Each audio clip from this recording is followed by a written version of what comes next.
there's no good reason to consume grain and seed oils like canola oil, corn oil, and soybean oil, especially when compared to extra virgin olive oil, which is the staple oil in the Mediterranean dietary pattern, adherence to which is associated with robust risk reduction for cardiovascular disease, Alzheimer's disease. And we see, in the hierarchy of evidence, there's so many studies and there are so many different types of studies showing us that extra virgin olive oil is the most valuable fat that we can consume. It's almost like medicine for the body and brain. But the problem is today, I think we're indulging at every turn. Like we're eating cereal for breakfast, which is essentially a form of dessert, right? Most granola is a form of dessert. So we're doing that. We're eating granola bars or other energy bars throughout the day that are essentially, again, just desserts with fancy packaging on it. And then, of course, after dinner, we tend to want our dessert, and that's when we eat that. So I think we're overdoing it. That's clear. But there should be room in the diet for sweets and for indulgences and things like that. And so for me, there are a few, I don't want to say rules, but I guess guidelines that I like to abide by. Let's break them down. Yeah. So the best time to eat any kind of concentrated source of starch or even something with added sugar, whether it's a piece of cake or whatever, is going to be after some kind of activity, ideally a workout. Because after a workout, after you've engaged your muscles, you benefit from something called insulin-independent glucose uptake. So typically, when you consume a source of carbohydrates that breaks down into glucose, you see a rise in your blood glucose. And as a result, your pancreas then secretes insulin, whose job it is to get that sugar out of your blood, right? To bring you back to homeostasis. So it shuttles then that sugar into your musculature, into your liver cells. And so insulin is, it's a hormone. There's nothing bad about it, but a lot of us today have chronically elevated levels of insulin, which leads over time to chronically elevated levels of blood sugar. When you consume sugar source in the post-workout setting, your muscles basically become a sponge for sugar. So when a cell meets the hormone insulin, receptors make their way up to the surface of the cell. These are called GLUT4 receptors, and this is what allows glucose to enter the cell. And the way it works is sort of like a lock and key scenario. Exercise causes those GLUT4 receptors channels to make their way up to the cell surface without the use of insulin. So you end up clearing that glucose from your blood and requiring less insulin to do the job, which all things considered is thought to be a beneficial I guess, consequence of exercise, because you're doing more with less in the body. So you're becoming a more efficient. You're more efficient due to exercise at partitioning that onslaught of energy. So that's why later in the day after a workout, I think it's ideal to ingest that indulgence, right? I've talked about what's called exercise snacking. So it doesn't have to be like a hour and a half long workout. You could just do some like air squats. Now that's if you're really crazy, right? You don't have to do that. I don't picture too many people listening to this doing air squats before their nightly dessert or whatever it happens to be. But that's where just going on a walk after dinner can be really useful. Studies have shown that going on a brief walk around the block reduces postprandial blood sugar, which all things considered, I think is a positive thing. You can also utilize different compounds to help towards the same goal, like acetic acid or vinegar is a great means of reducing the blood sugar spike after you consume starches, because they disrupt enzymes that break down the starches. Also, cinnamon has well-documented anti-hyperglycemic effects. So these are all, I think, really useful tools for people to have. But indulging every now and then, I think, is really important. It's really great.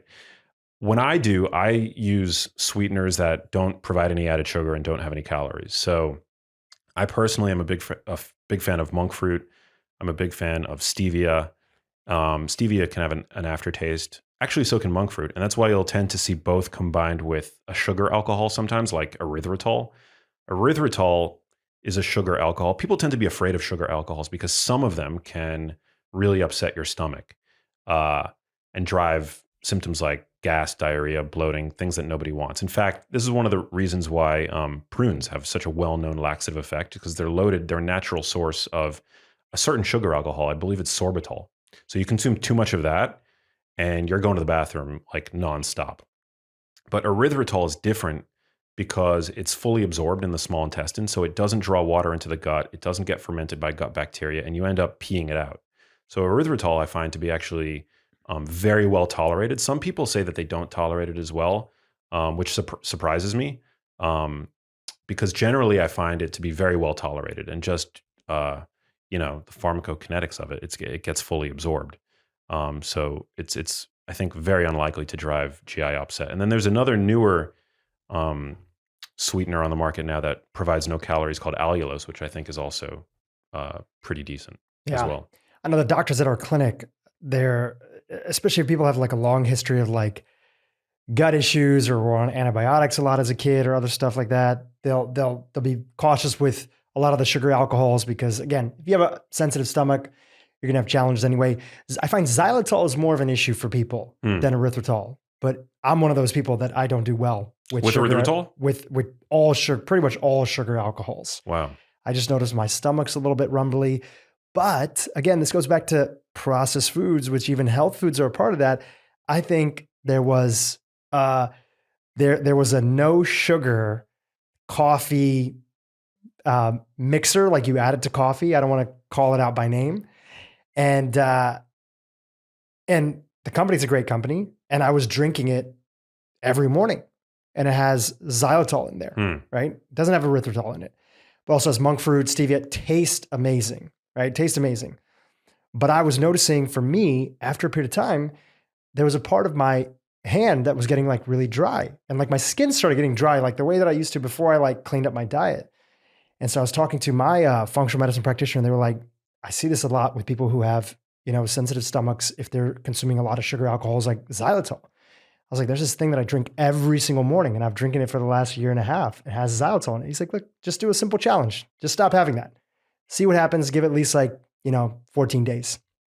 Cut it out. Didn't add anything else, remove anything, just natural variation in my diet. And that dryness started to go away. So again, everybody's different. And in general, this goes back to your first point where, chances are you're not going to overdo even sugar alcohols if the base of your diet is a lot of these is just basically whole foods and not a lot of processed foods that you're including in the mix. Yeah, absolutely. And you bring up an amazing point that everybody's different. There's no one size fits all diet. We all react to foods differently. And so I think that's a really important part of the equation. There was there's actually this push now towards like plant-based, sugar-free ice creams. Well, I guess there's a push towards a lot of different things, plant-based this and sugar-free that. But to add my own anecdote to the mix, I would typically, when I would want to have like an ice cream indulgence, right? Yeah. I would go and I would buy these sugar-free, plant-based ice creams, usually coconut milk-based, sugar-free, usually have a lot of the sugar alcohols in it, which I typically do pretty well with, but there's also like a combination effect that could occur, right? Totally. Like maybe it's the MCTs in the coconut milk-based ice cream combining with the erythritol that's like leading to an upset stomach for some. So for me, I would buy these ice creams, and I would find that I could have a little bit, but if I had too much, my stomach would just be a disaster, right? And so lately, I've been experimenting with just like regular, and also like the ingredients lists on these ice creams are massive. Not that the number of ingredients in a product has any bearing on how good or bad for you a product is, but I think we can all agree that the more ingredients a product has, the more processed it tends to be, right? Yeah. So I made a switch. I was like, okay, how am I going to feel if I just eat like regular ice cream, like God forbid, dreaded regular ice cream, right? And so I went to the supermarket and I bought like some just regular ice cream with like whatever the 4 or 5 ingredients is that it takes to make regular ice cream, yeah. right? Whole milk, cream, sugar, eggs. Yeah. Maybe a little bit of salt. And because I'm not lactose intolerant, I generally like to be deliberate with my dairy consumption. Mhm. And dairy is something that actually my views on that are evolving. Yeah, we'd love to talk about that. But yeah, we'll talk about that. But just straight up regular ice cream, I ended up feeling a lot better afterwards than I would with these like more processed fake ice creams that purport to be healthier than regular ice cream, right? Totally. But in actuality, I found that I felt I was actually not prone to digestive discomfort after eating even a little bit too much, maybe, of regular ice cream. So I think that's an important experiment and part of the larger aspect of when we reduce the number of total ingredients, not that that's an automatic reason to discount a product. When we reduce the total number of processing, total number of steps that go into something, even if we think of ourselves as somebody who eats fairly healthy, we could also see a lot of the same benefits that we're telling people who are traditionally eating extremely processed foods. And especially when it comes to some of these areas where, again, they're just creeping in our diet more so, when it comes to like the processed, quote unquote, whole foods that we're getting exposed to. So let's talk about dairy for a second. You wrote about it in your new book. And I've done a couple podcasts with my business partner about his views of dairy have changed. I've started incorporating like goat kefir in my diet regularly. When I eat a lot of dairy or I eat in certain types of dairy, I still don't feel the best. I break out other things for some reason. Goat kefir, I tend to do really well in.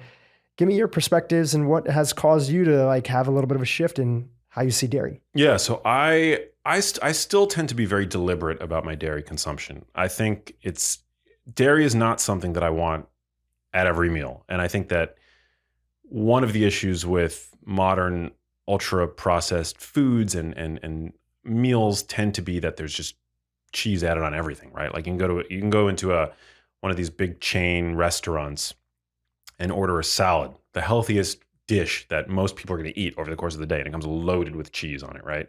So typically I go dairy free, but I do think that dairy has unfairly been demonized especially in, I think, parts of the wellness world. And, I guess we can start with protein. Dairy is a pristine source of protein. It consistently ranks as being one of the highest biological value sources of protein that exists. Whether it's whey protein or casein, whey is an amazing, highly bioavailable source of protein, concentrated with essential amino acids, and in particular leucine, which is really important for muscle protein synthesis and halting muscle protein breakdown, which is a really important way to maintain your lean mass as you age, which should be important to aging populations. So I routinely will do whey protein. Now, I'm not lactose intolerant, and I do acknowledge that 75% of the global adult population is lactose intolerant. So if dairy doesn't agree with you, don't consume it. Whey protein isolate, though, is almost 99.9% free of lactose and casein. So even among that, I've seen people that are otherwise dairy sensitive, they tend to do really well with whey protein. For me, whey protein is great. It's a very satiating snack. It feels indulgent because you can find them in all kinds of really delicious flavors now, vanilla, creamsicle, what have you. And newer brands you can get it from grass-fed cows, which you don't really need to spend the extra money to get whey protein from a grass-fed cow, because what a cow eats dictates primarily the healthiness of its fat. And whey protein is, a protein shake is pretty fat-free. But you can find protein shakes sweetened with stevia, and you can make a ton of different recipes with just whey protein. I mean, one of my favorite faux ice creams involves just whey protein and frozen berries. You just blend it all up and you get this really delicious kind of faux ice cream. And you get the benefits of whey protein, you get the benefits of berry consumption, which is, we know, great for brain health, among other things. So I think whey is great. When zooming out, I also think that Greek yogurt is a great product. I'm continually impressed that in a cup of Greek yogurt, and let's just say fat-free, right? That you can get about 19 grams of protein in an 80 to 90 calorie serving. That to me is amazing. That's like a really fantastic and economical way to get very high biological value protein into your diet. Again, provided you're not sensitive to dairy.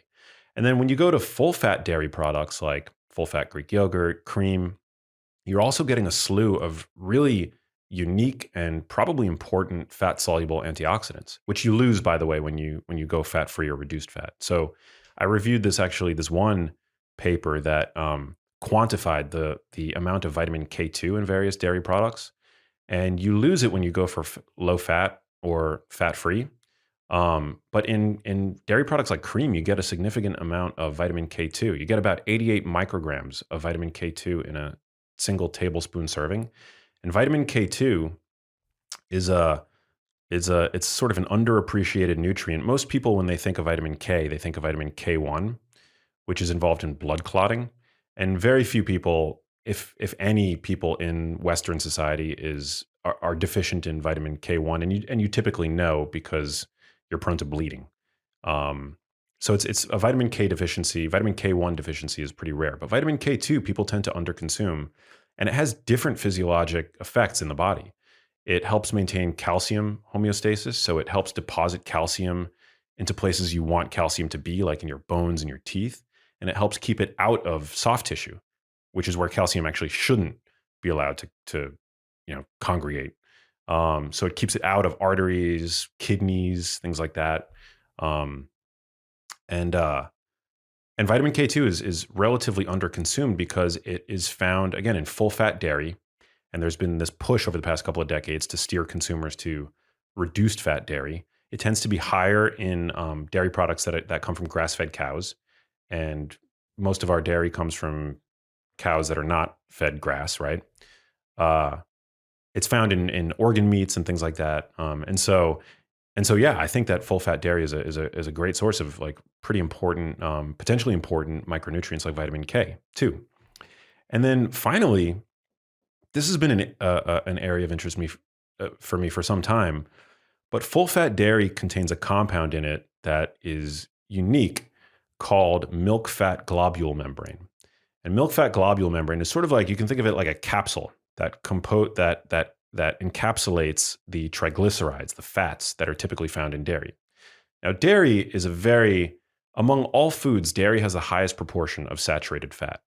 And yet, consumption of full-fat dairy is associated consistently with better cardiometabolic health. It's not associated with higher levels of LDL, higher incidence of cardiovascular disease. But saturated fat typically does raise your levels of LDL, which we know when that gets too high, that's a risk factor for cardiovascular disease. And so it seems to be that this milk fat globule membrane, it basically changes the way our bodies respond to the fat contained by dairy. And it's super interesting, actually. Heavy cream and butter are essentially the same. They start out from the same origin product, like butter is heavy cream that's simply been churned. But when you churn heavy cream to create butter, you're disrupting the milk fat globule membrane. And so that's why there have been feeding studies where they've shown that when you feed a person heavy cream, there's no impact on their lipids. They don't see an increase in their LDL, right? But when you feed a person butter, you do see an increase in their LDL. So that effect, that response is thought to be attributable to that protective effect seems to be attributable to the presence of milk fat globule membrane, which again is this encapsulation of the fats that dairy contains that's made up of proteins, different different phospholipids. And so that got me thinking, like, what is the purpose of dairy, right? The purpose of dairy, yeah, it's to grow a neonate, right? And in the case of bovine dairy, it's to grow a calf into a cow. But what part of the animal is the most rapidly growing part of the animal, especially early on? It's the brain, right? And so when you look at what milk fat globule membrane contains in it, it's rich in phosphatidylcholine, which we know is a really important component of brain cell membranes. It's rich in a compound called sphingomyelin, which is actually a core component of myelin, the myelin sheath that acts like insulation for your neurons. And so, I tend to go down like rabbit holes, right? But I looked to see if there was an association between dairy consumption and reduced risk for Alzheimer's disease. Now, an association isn't like a causal connection, it's a correlation, but there was a study that the first author was this guy, Oriel Willett, who his work I've been following for some time now because he publishes a lot on nutrients as it relates to brain health, which you know is my primary passion. And it was a study that involved food frequency questionnaires. So we know that these are not the most reliable because people tend to overrepresent on these questionnaires how healthy their diet was. They tend to underrepresent dietary components that are less healthy user bias, you know. But what they found was that above and beyond every single dietary component, the consumption of dairy was associated with a protective effect against cognitive decline. So all that being said, I've sort of become more of a fan of different types of dairy. I still eat it in moderation. Like I'll consume like 0 to 2 servings of dairy a day. And I'm not lactose intolerant, but I think it is interesting, these connections. And I also I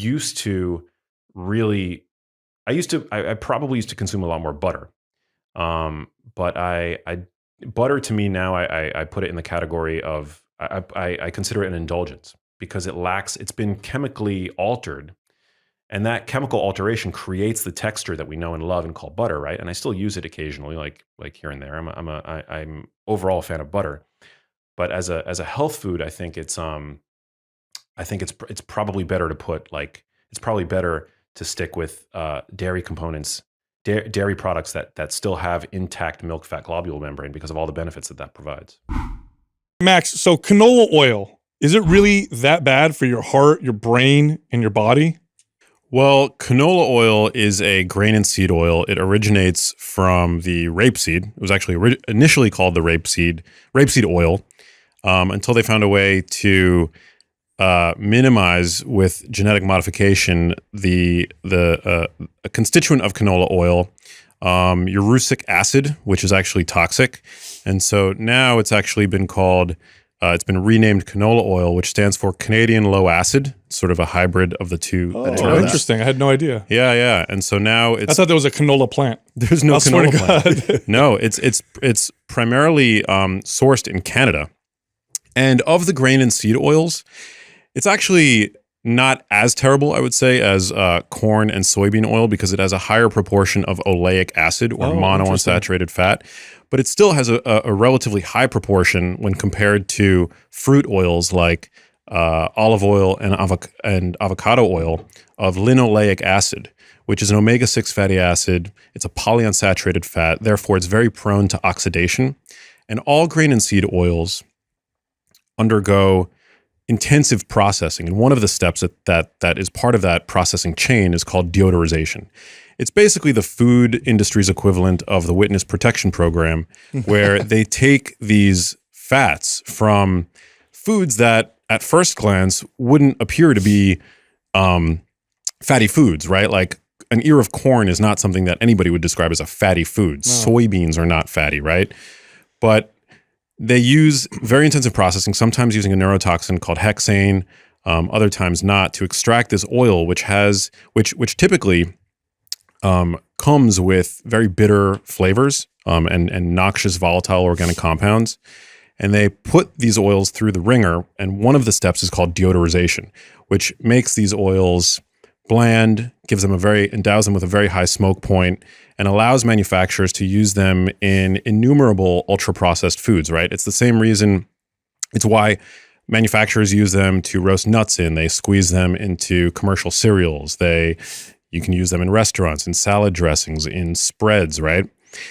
The issue is that step creates a small but significant amount of trans fats. And we know that there's no safe level of trans fat consumption. About 10 years ago, the FDA banned trans fats in their most common appearance, partially hydrogenated vegetable oils, but we can still find them in the food supply in the form of these grain and seed oils. And canola oil is an example of one of these types of fats that, because of the preponderance of polyunsaturated fat, contains man-made trans fats, which we know are poisonous to our cardiovascular system as well as our brain. Wow. That's okay. So this is, I have so many questions now. Why are we using this such a heavy process to get these foods to be able to be consumed and used in products. The deodorization process sounds like we're trying to make it so it doesn't taste like anything, so we could throw it in foods and increase palatability or whatever. Why do we use them so much? Are they just super inexpensive because money, of right? subsidization? They're subsidized? Or? Yeah, very, very high margin products. Oh. These are typically most of the grain and seed oils that are on the market. It's because of the profit margins, right? And many were actually waste. They were the byproducts of other food making processes. For example, grapeseed oil is a byproduct of winemaking. They used to throw grape seeds away until one industrious wine manufacturer realized that you could squeeze these seeds, extract this oil, which again, very bitter, run the oil through a number of different industrial processes, and wind up with this extremely cheap product, which is now worth hundreds of millions of dollars annually, the sale of grapeseed oil. And the same thing with canola oil. Now, these oils they're also heavily marketed, and the woke nutritional orthodoxy loves them because they do lower LDL cholesterol, right? So that's actually why they continue to be promoted as quote unquote heart healthy fats. Wait, so if you replace other fats with these fats that we're talking about, we will see a lowering of LDL. Yeah. Isn't that supposed to be a good thing? Technically, yeah, it is. It is supposed to be a good thing. So when looking at cardiovascular risk factors, LDL and now in particular ApoB, which is a protein that wraps itself around the LDL lipoprotein and other lipoproteins in circulation, is thought to be an independent risk factor for cardiovascular disease. But despite the fact that it lowers LDL when compared to saturated fats, and certain saturated fats, to be specific, because a fat isn't a fat. Not all saturated fats are created equal. Some saturated fats, like stearic acid, are actually neutral from the standpoint of your LDL particles. Others can actually cause an elevation, like myristic acid, palmitic acid. So in comparison to those fats, yes, polyunsaturated fat-dominant oils like canola oil, grapeseed oil will lower your LDL cholesterol, but at a cost. These polyunsaturated fats, as I mentioned, the oils that are rich in them have trans fats, which we know are not friendly to your cardiovascular system. They're not friendly to your brain. Higher consumption of trans fats is associated with higher risk for developing Alzheimer's disease and worse memory function, even in the young and healthy. They're also prone to oxidation, which is sort of like a chemical disfigurement. Studies have shown that commercially available grain and seed oils already have a significant degree. They've already undergone a significant degree of oxidation, and a damaged fat damages you. These fats also integrate themselves into your body. You are what you eat, right? And this is especially true for the kinds of fats that we consume. We know that adipose tissue concentration, so our fat cells, the concentration of linoleic acid, which is the type of omega-6 fatty acid found primarily in these grain and seed oils in our fat tissue, has increased over twofold over the past 50 years alone. So we're carrying these highly damage-prone fats around with us in our adipose tissue. They get charted around our body by these LDL lipoproteins. They're prone to oxidation. They help convert our LDL lipoproteins to a more inflammatory phenotype. They're more likely to get taken up by immune cells, which can initiate atherosclerosis. So, when you have an LDL particle that's tugging along these potentially pro-inflammatory fats, the immune system sees them as being toxic, right? So there was a study, I believe it was published in 1999, that found that compared to oleic acid, which is the primary fat contained in extra virgin olive oil and avocado oil, it basically makes your LDL lipoproteins toxic. So you're going to have lower LDL. But worse LDL. Yeah. Wow. Yeah. So you said earlier there's a twofold increase in these inflammatory fats in our own body fat. Yeah. So not only are we fatter, but the type of body fat that we're storing now is changing. Oh, interesting. I had no idea. Yeah. Making it much more inflammatory. And something just popped up for me as you're talking about this. Something that might make this even more dangerous is that you may be blissfully, I don't know, either unaware or even kind of coddled a little bit by your lipid numbers. So your doctor does a blood test. It goes, oh, your LDL went down. like, oh, my health is much better. Yeah. Not knowing that although the number went down, the type of LDL you have now because of these fats is more inflammatory and worse for you. So it kind of gives you this like this this issue where you feel like you're doing better, you don't change anything, and you're going down the wrong path. Now, how much does this conversation changes in the context of a calorie surplus versus a calorie deficit? Because I know right away that's the thing that there's the other side of the fitness space that will hear this and be like, oh, Max is an alarmist, and oils aren't that bad for you, and if you're in a calorie deficit, you're fine. Solved. So in the context of a calorie deficit and a surplus, how much does this conversation change? Well, I mean, it doesn't change the fact that you are the fats that you eat. I mean, fats are not like glucose, dietary sugars, for example. Dietary sugars, actually, you burn them off, you store them in your muscle tissue, in your livers. If you don't burn the glucose that you're consuming or whatever the source of dietary sugars that you're consuming right away, they get siloed for later, right? But the fats you consume actually integrate themselves into, as I mentioned, your lipoproteins, your adipose tissue, and also your brain. Your brain requires polyunsaturated fats. The omega-6 and omega-3 fatty acids are essential. And so regardless of your calorie intake, the fats that you consume are still going to become a part of you, and they influence characteristics of your brain like membrane fluidity, which is a really important characteristic of your brain cell membranes. It allows them to be sensitive to the messages contained by neurotransmitters, for example.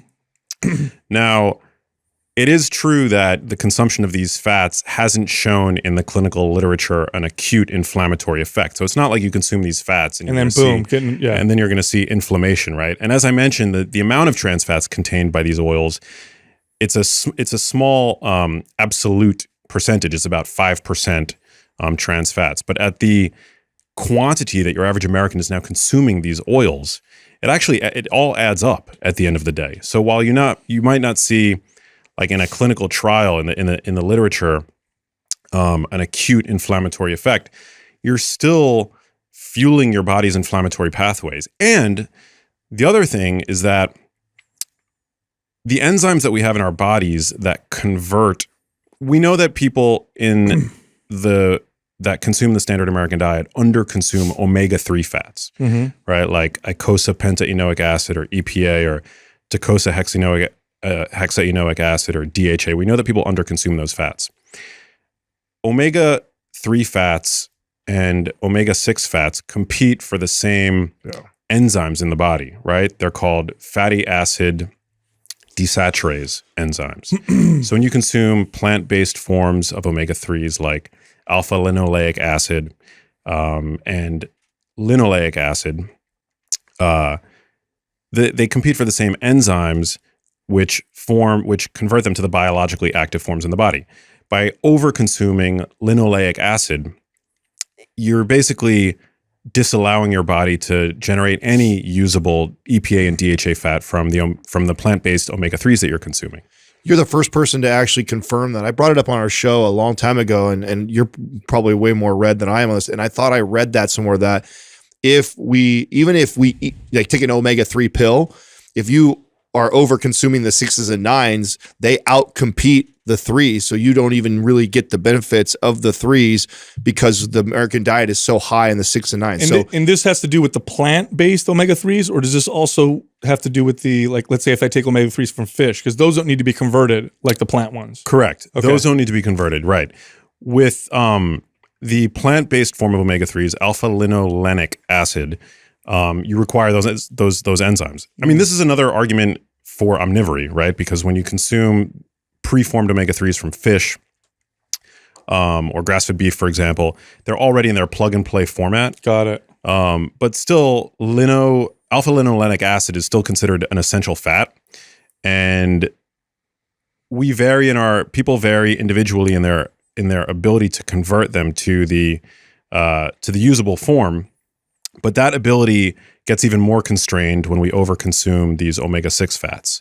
So that's just like adding fuel to the fire. It's like one more issue with now these fats. to kind of to talk a little bit about the overconsumption versus the calories aspect. Now, it is true that if you look at chronic disease like Alzheimer's, dementia, heart disease, diabetes, that obesity plays a large role. I think the data will show that a majority of people with any of those chronic issues also is obese. However, here's something that a lot of people don't talk about or realize. There's a significant minority percentage of people who are not obese who have those issues. So you'll see like 15, 20% of people who die of heart attack are not obese. Right. Or 15 to 20% of people with dementia or Alzheimer's are not obese. So although the overconsumption of calories, I think, makes everything worse, and eating less calories makes everything better, I don't think it solves everything. I know with sugar, it makes a much bigger difference. With fats, it seems to make less of a difference. For example, if you eat low calories, but you have a lot of trans fats in your diets, probably better than if you ate a lot of calories of trans fats, but still not great. You're still going to see lots of these issues. Yeah, I mean, being in a calorie deficit protects you in many ways. It's a sort of hormetic stress to your body that does make your body more resilient. But you're absolutely right. Today, about 2/3 of adults in the United States are either overweight or obese, but 9 in 10 adults have some component of the metabolic syndrome. So not obese people. They're not obese people. Yeah, about 20% of normal weight people are quote unquote metabolically obese. Wow. Yeah. Wow. So I want to bring that up because and we talk about this on the show that calories are very important,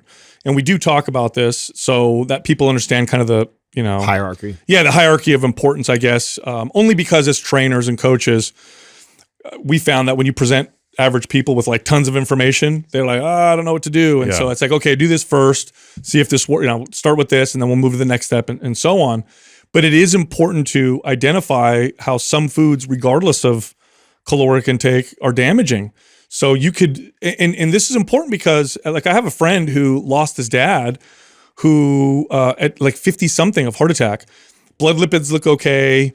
He was, normal body weight.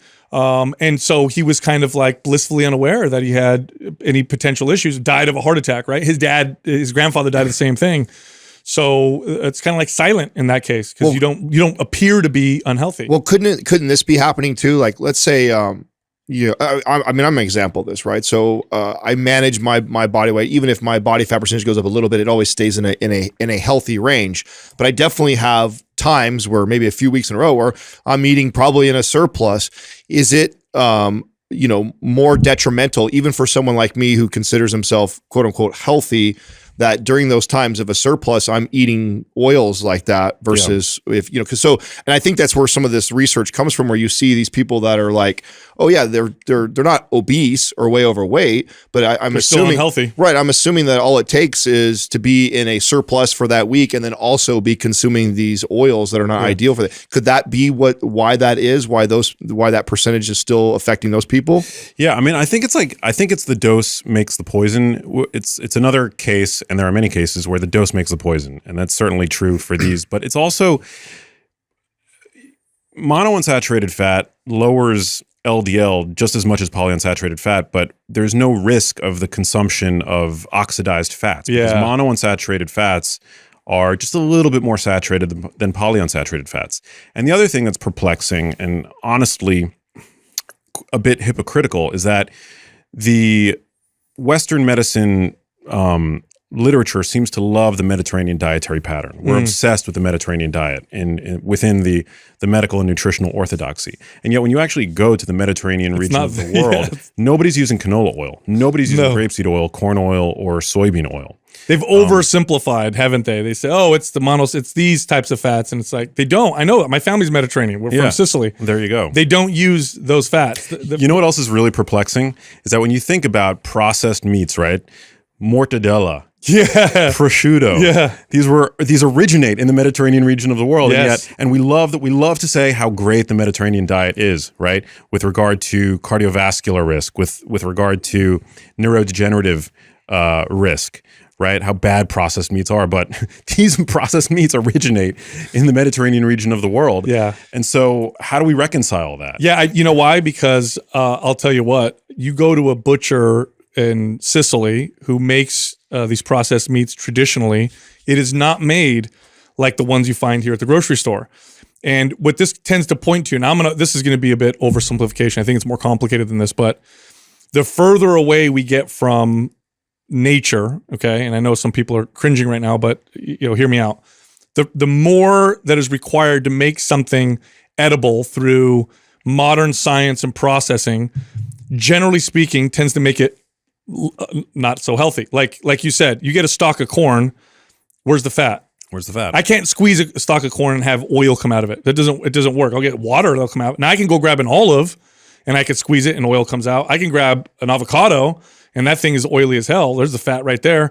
So it's, all these fats that you're talking about, Max, it's like if modern science didn't exist, we wouldn't be consuming them. And they're so far away from the foods that we've evolved eating. It just, like, where would you find rapeseed oil? 1,000 years ago, you wouldn't be able to consume enough rape seeds to get the amount of oil that we get. And then the other thing is that if you look, and again, this points to our consumption of processed foods, heavily processed foods, the ones that you find in boxes and wrappers and, the foods that have long shelf lives, look at the fats that are used in those. They're almost all using these types of fats. And I think it has to do with the margins that you talked about. It would be expensive because one of the pulls of processed food is how inexpensive they are.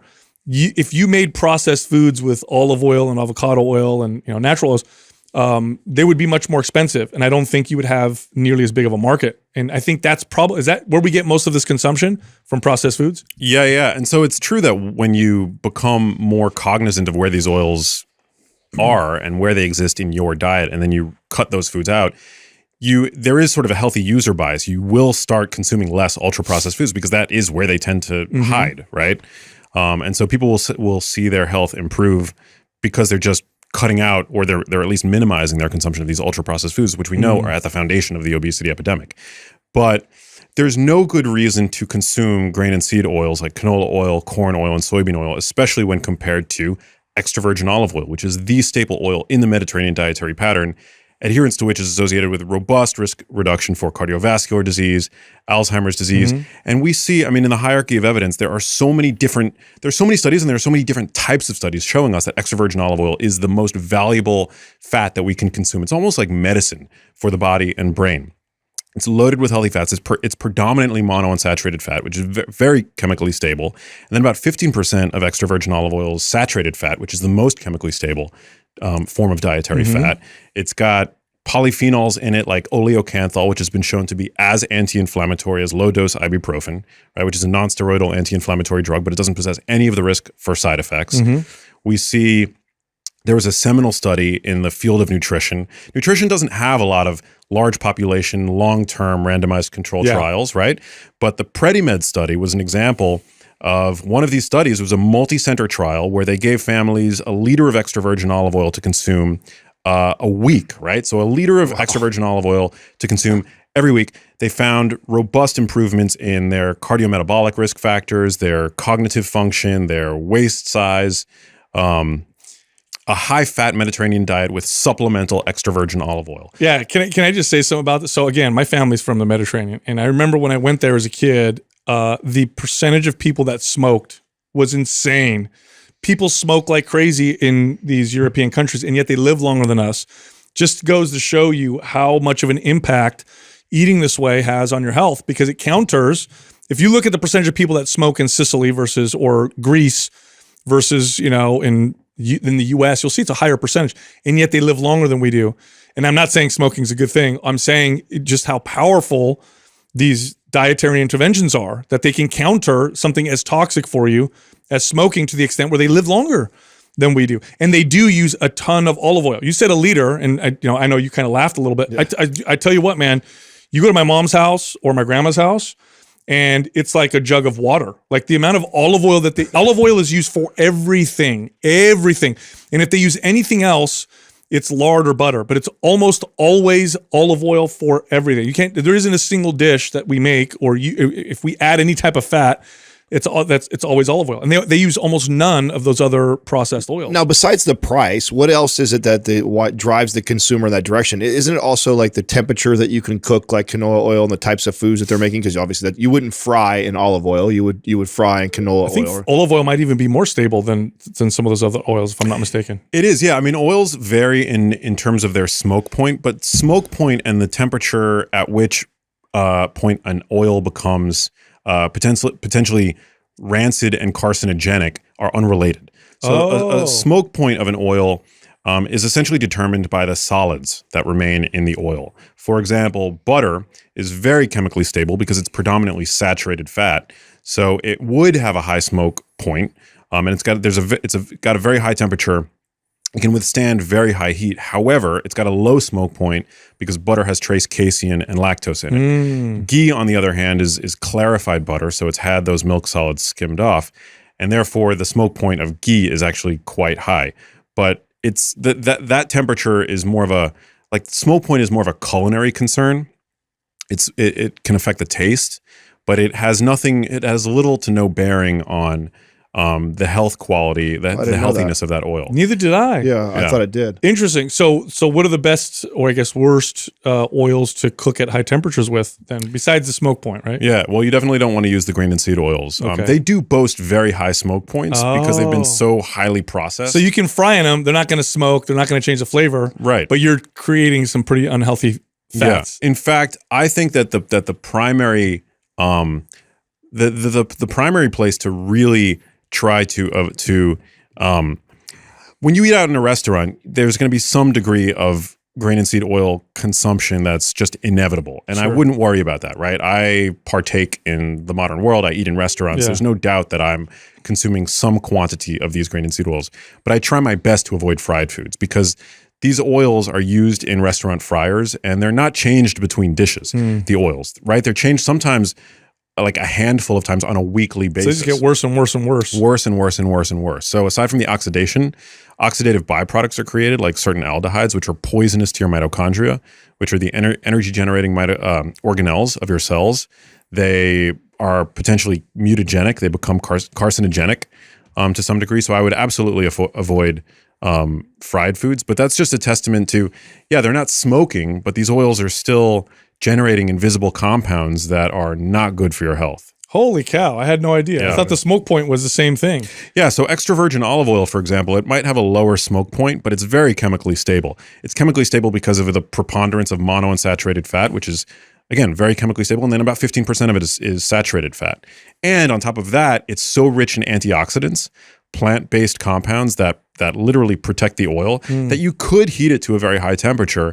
It's just that it'll change the flavor profile of it, and it's got a lower smoke point than, say, avocado oil, which is just a bit more pure. And I do want to comment on back to the margins in some of these oils. You know, we decided a long time ago as a country that corn was a staple crop, and we subsidized the hell out of it. And just an example, we destroyed the sugar market in Hawaii. So Hawaii grew sugarcane and provided much of the U.S. with sugar. And because we subsidize corn, so that means that our tax dollars go to making corn cheaper to keep the price down, because we somehow established this as a staple crop, that high fructose corn syrup became much cheaper than sugar and it destroyed the sugar market in Hawaii. And if you get sodas or candies or whatever, if you read the back, the sugar they use is high fructose corn syrup because corn is so cheap. Corn oil is cheap because of this subsidization, which makes the profit margins much higher, right? We make fuel out of corn, which is weird. We take a food and turn it into gasoline. How could this possibly be profitable? Why would this even make sense? We're using up space to grow food and then going through a process turning. It's all because it's subsidized. So a lot of our policies have actually made our diets worse because we've made these foods artificially less expensive. And so food manufacturers and us as consumers can't taste the difference. Although I'll say I could taste the difference between sugar and high fructose corn syrup and soda. But a lot of people can't and don't really care. And so we get it. We consume them. And that's part of the problem. So I think a lot of it has to do with that. Because if we didn't subsidize corn, I wonder if we would go back to some of these other types of foods, because then the margins wouldn't be so incredible. Yeah, the margins are massive, and high fructose corn syrup is just like in everything. High fructose corn syrup, it's not too dissimilar from just regular old table sugar. It's about 55% fructose, 45% glucose. I think there's a lot of fear surrounding high fructose corn syrup, like it's the devil.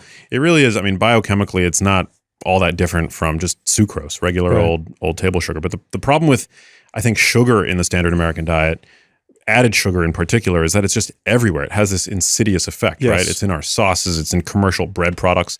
To make bread, all you need are 4 ingredients: water, flour, yeast, maybe some salt, right? But today you can look at any commercial bread product in the bread aisle of your local supermarket.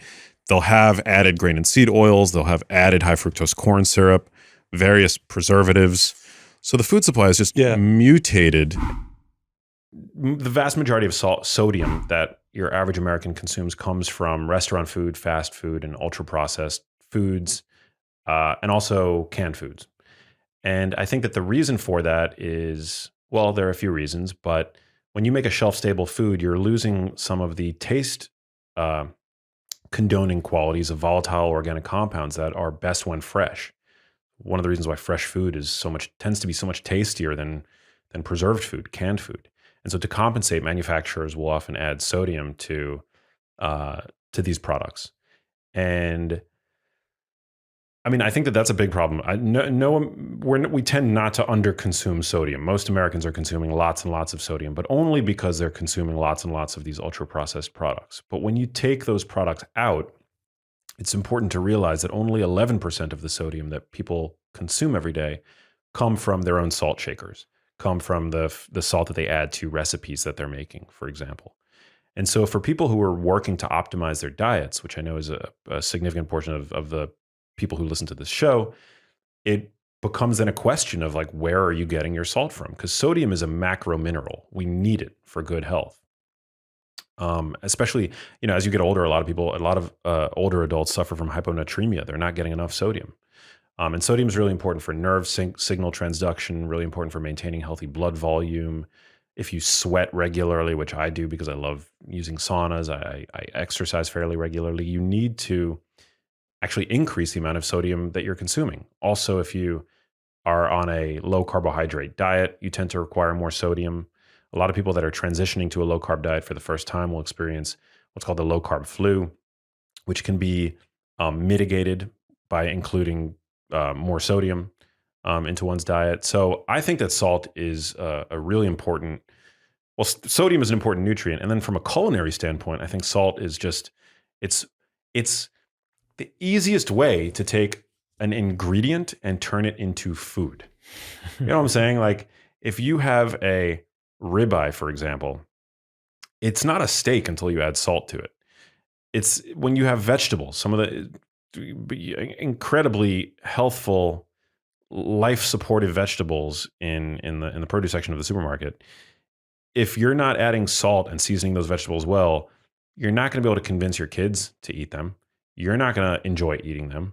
I actually think, this is my own hypothesis, but this is one of the reasons why so many people are now adopting these carnivore diets, because these are people who, as children, just didn't have well-seasoned vegetables. And I was lucky. I grew up, my mother was really good. I mean, she loved, seasoning vegetables. She would throw salt, garlic, pepper. We didn't use a lot of butter in my house growing up because my mom, she was big on the vegetable oil and the margarines and stuff like that because she was actually afraid of heart disease. So I grew up eating those kinds of fake fats. But yeah, I mean, I think salt is an incredibly important culinary staple to elevate the quality of your food. In the book, I talk about the different kinds of salt. You have fine salt, coarse salt, and flake salt. Flake salt to me is something that if you don't have it in your kitchen, it's one of the easiest ways to elevate the quality of your food to restaurant quality. It's super inexpensive, but just finishing your dishes with a little bit of flake salt to me is like one of the best finishing moves to impress guests, friends, family. It's really, really, really important. So yeah, sodium was one of those things that I think people misunderstand. There's been a number of studies that have come out showing that sodium's impact. So with regard to the health aspect of sodium, there is a small portion of the population that is sodium sensitive. Those people tend to be in the minority. I bet I think it's about 25%. Obviously, people with hypertension, the proportion is going to be a bit higher, but most people are not responsive to sodium from the standpoint of their blood pressure, and I think that's really, really important. That for most people, sodium doesn't really play doesn't really have an impact in terms of your blood pressure. Other things do. So we were talking about added sugar. Right. Added sugar plays a huge role in, I think, the hypertension epidemic. There was one study that found that one single sugar sweetened beverage raised subjects' systolic blood pressure for 2 hours after ingestion.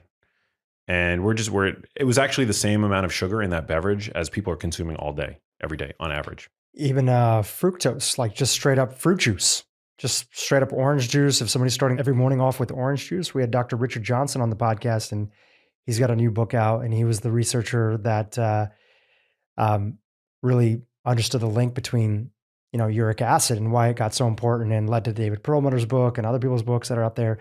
He's done a lot of studies and in the space of hypertension. And originally, of course, talking about concentrated salt being an issue for people. And again, putting in the caveat that most of it's going to come from the food that we get outside, the processed food, the restaurants, the other stuff, people that add salt to it.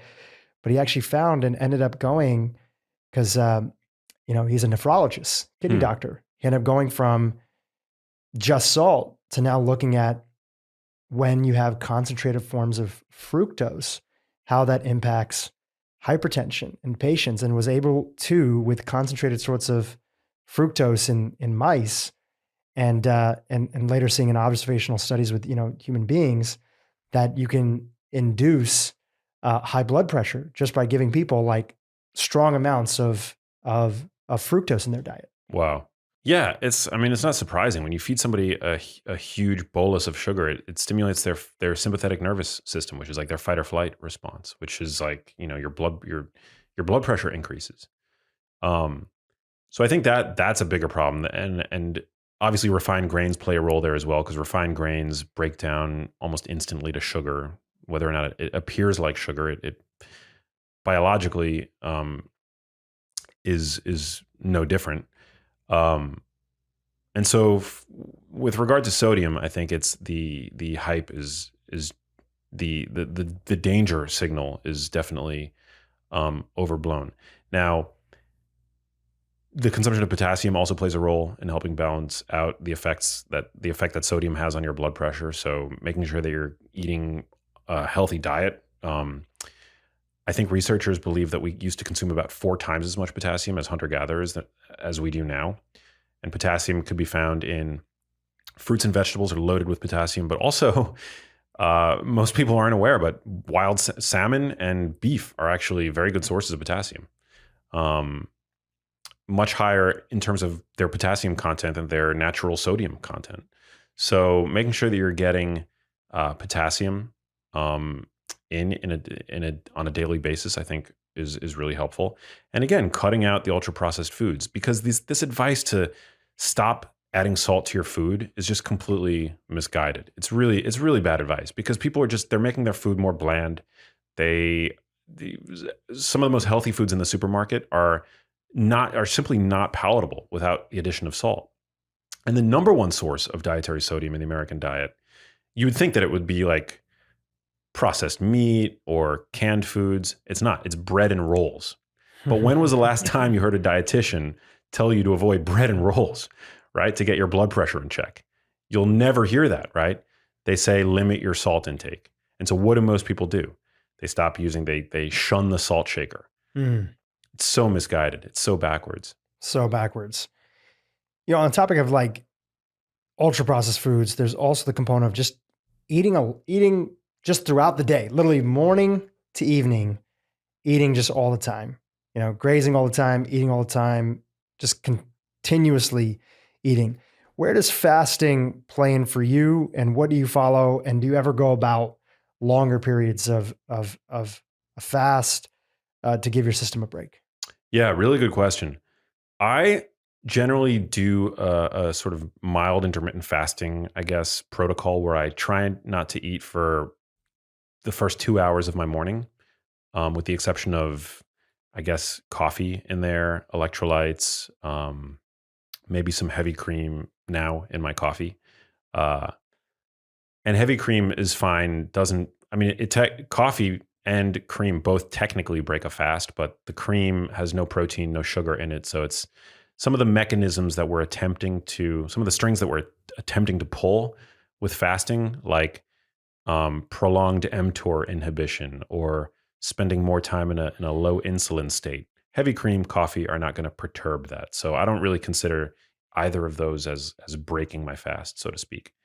But when it comes to food, I generally will have my first meal of the day at about 10:30 to 11:30 every day, depending on sort of what my circumstances allow. I generally like to go into meetings and if I have to give a presentation, I like to do that in a fasted state, just because I feel more alert. I also like to exercise while fasted. That's just my personal preference. So I'll typically work out in the morning, and then right after that, I'll go and I'll get I'll break my fast with my first meal of the day. And generally, I'm prioritizing protein. This concept of an anabolic window has been sort of debunked over the past couple of years. But if you're in a fasted state and you exercise, you do really want to make sure that you're getting protein, like a good 30 to 40 grams of protein soon after your workout. And so that's generally what I'll do. So I'll go and I'll optimize for protein, have some grilled veggies, maybe a salad, which is what I had today. And then at the latter end of the day, I try to curtail my food consumption to 2 to 3 hours before bed, sometimes longer, but it's just impractical for me because I enjoy having dinner with my brothers, friends, whenever I have the opportunity. So I think being social is really important. And if we're being dogmatic about fasting and we're foregoing social opportunities, I don't think that we're doing it. I don't think that's it, But I do try to curtail my food consumption to 2 to 3 hours before bed.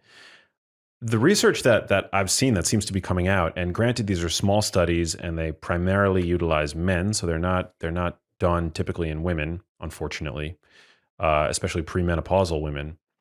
They tend to use postmenopausal women so they can control for, the monthly rhythm and stuff like that. So, but with the research that has been done, clinical trials that have been done, we can see that even when controlling for calories, so even when not trying to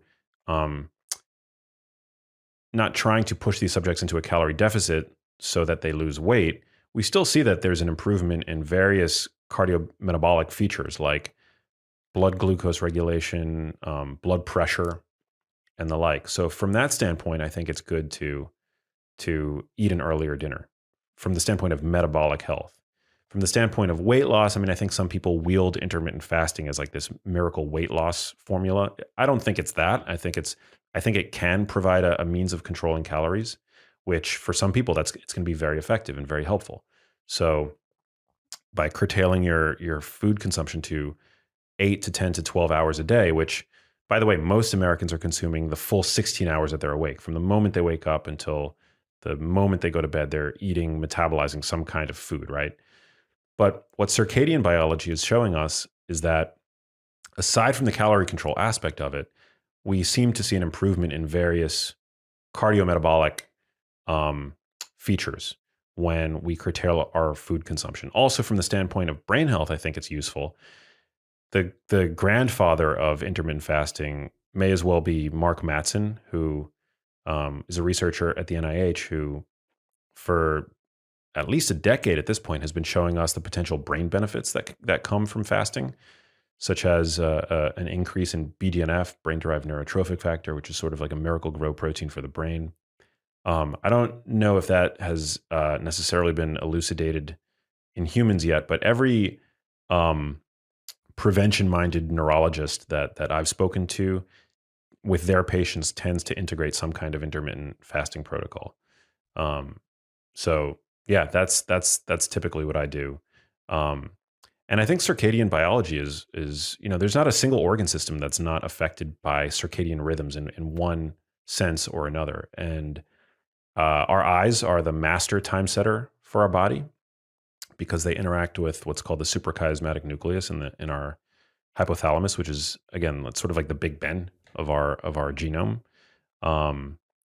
But food plays a role too in activating what are called peripheral clocks. And so we're diurnal creatures. We're meant to eat during the day. So that's why I think it's important to curtail your food consumption until to a few hours before you go to sleep. Also, for people suffering with digestive discomfort, this is something that I discovered and wrote about in Genius Kitchen, which I wasn't familiar with before writing the book, but the migrating motor complex, which is this system that gets going after 90 minutes of not eating, that basically serves as a housekeeping wave that flushes debris, bacteria, dead epithelial cells from your stomach, all the way down to the end of your small intestine.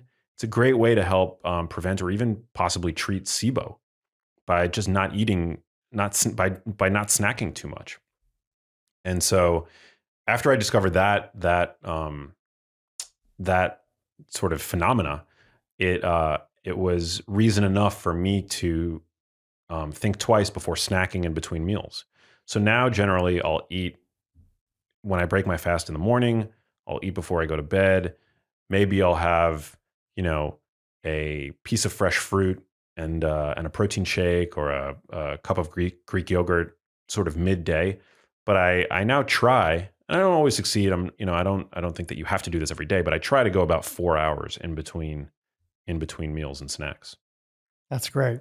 It's always nice when somebody walks you through just their approach. Again, that doesn't mean that's going to be yours, but it becomes a little bit more realistic, and you're like, okay, great, I could do this. I could try this, and I could see if it works for me. While we start to wind down towards the time that we have over here, I want to go back to that post that I had referenced. We're interweaving why do I feel shitty all the time on top of the pack of the new book, and kind of highlighting out different things in both sides that contribute to people not feeling great and what we do to optimize. So I want to shift off of food topics for a second, and I'm going to read you back out the list and give me a couple of those that you might just want to go through a quick rant on. Okay? How's that sound? Yeah, let's do it. Okay, so we talked about ultra processed foods. That was number one. Zero exercise, sitting all day, poor posture, too much alcohol. We talked about the caffeine one, too much caffeine. Sun plus nature deprived, crappy sleep, and overuse, I'm guessing, of social media. You just have social media, but I'm guessing you mean overuse of social media. Give me one of those that you might want to toss out a little rant on. Oh man. Well, I think sitting all day is a big problem. When you're sedentary for an extended period of time, blood literally drains from your brain. I mean, just think about it that way. Like you're sitting, your brain is at the top of your body, right? Blood literally drains, and by just integrating a little bit of movement, you help reperfuse the brain for all intents and purposes. And all it takes is just a few minutes of walking around. If you're stuck at a desk, for every half an hour of seated time, go up and walk around for 2 minutes. That's literally all it takes. I tend to find myself prone to headaches when I'm sitting for an extended period of time. But we know that the brain thrives when the body is moving. And that it suffers when we're sitting all day. I mean, it's like blood, our bodies literally serve in effect as a pump to get blood up to the brain, right? I mean, yeah, we have our heart, but the brain is affected by what goes on down below. There was a really interesting study that came out a few years ago. It was fascinating. That found that just being underwater with your head out, that the pressure that being underwater puts on your body increased cerebral perfusion by about 14% or something like that. So movement is so key, right? And I think that's one of the major reasons why people tend to feel crappy today, is that they're just overly sedentary. I mean, we know that when you exercise, and by the way, there are different kinds of movement. There's exercise, which underneath the umbrella of exercise, you've got your anaerobic and your aerobic exercise, which we could break apart. But then non-exercise physical activity, I think, is probably the most important, because it's just the daily movements that we do all day that we don't necessarily count as exercise, but that plays such a huge role in terms of fostering metabolic health, keeping fresh blood, oxygen, nutrients flowing up to the brain. And that can be anything from dancing to taking the stairs to going on a walk to, I mean, technically even tapping your foot is non-exercise. Fidgeting, for example, is non-exercise physical activity. Doing chores around the house, laundry, chasing your cat, which I do, sometimes. all of these play an important role. And then exercise, we know anaerobic exercise, whether it's weight training or high intensity interval training, really important for gaining, for correcting metabolic illness, for becoming more resilient, for improving cardiorespiratory fitness, which is all so related to living a longer life with greater health span. Aerobic exercise for, again, cardiorespiratory fitness plays an important role in reducing risk of early mortality. So yeah, being as active as you can, right? And for me, my level of high intensity, quote unquote, exercise can be different from yours, right? Because I've been working out, for example, my whole life. I don't necessarily look like it, but I've been working out for 25 years at this point. So what's high intensity for me is going to be different than what it is for you. So we can't compare, from individual to individual and make those sorts of comparisons. But as long as you're giving it your best, and doing the best that you can for you, given your fitness levels, given your age, given your ability, whatever constructs and constraints that you have in your life, you have to do that. Because that's, when it comes to the brain, exercise is medicine. Well said. All right, couple of random thoughts that I want to get your thoughts on. Let's do it. Okay. The world of nutrition can be kind of confusing for a lot of people. And you do a good job on your Instagram. If you're not following Max on Instagram, please check him out. Even if you're completely opposed to social media, just sign up and, check out his post, because I think you do a really good job of just breaking things down.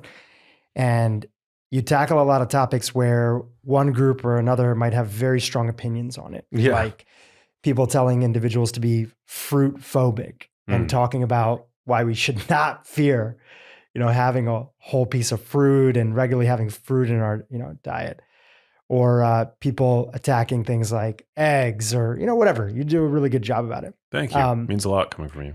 You're welcome. You're welcome. So one of the things is it's very easy to get attention for a very strongly held opinion, whatever that might be. So I had an idea, which was, I want to start a nonprofit, fund it a little bit. And if anybody writes about nutrition or is advocating one particular diet, and actually you don't advocate a particular diet, but it really feels like this is the right way to approach things.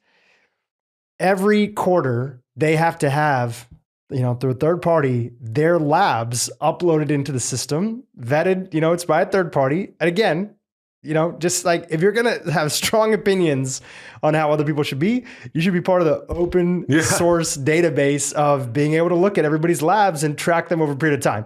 What are the good things about that? What are the bad things about that? Oh man. Well, nobody's going to do it for one, but I kind of respect, well, actually, I don't know about that, because some of the carnivore guys have been pretty transparent about their labs. Oh, right? There are people that are out there that have done it. Yeah. I just don't think everybody's done it. Right. Not everybody's done it.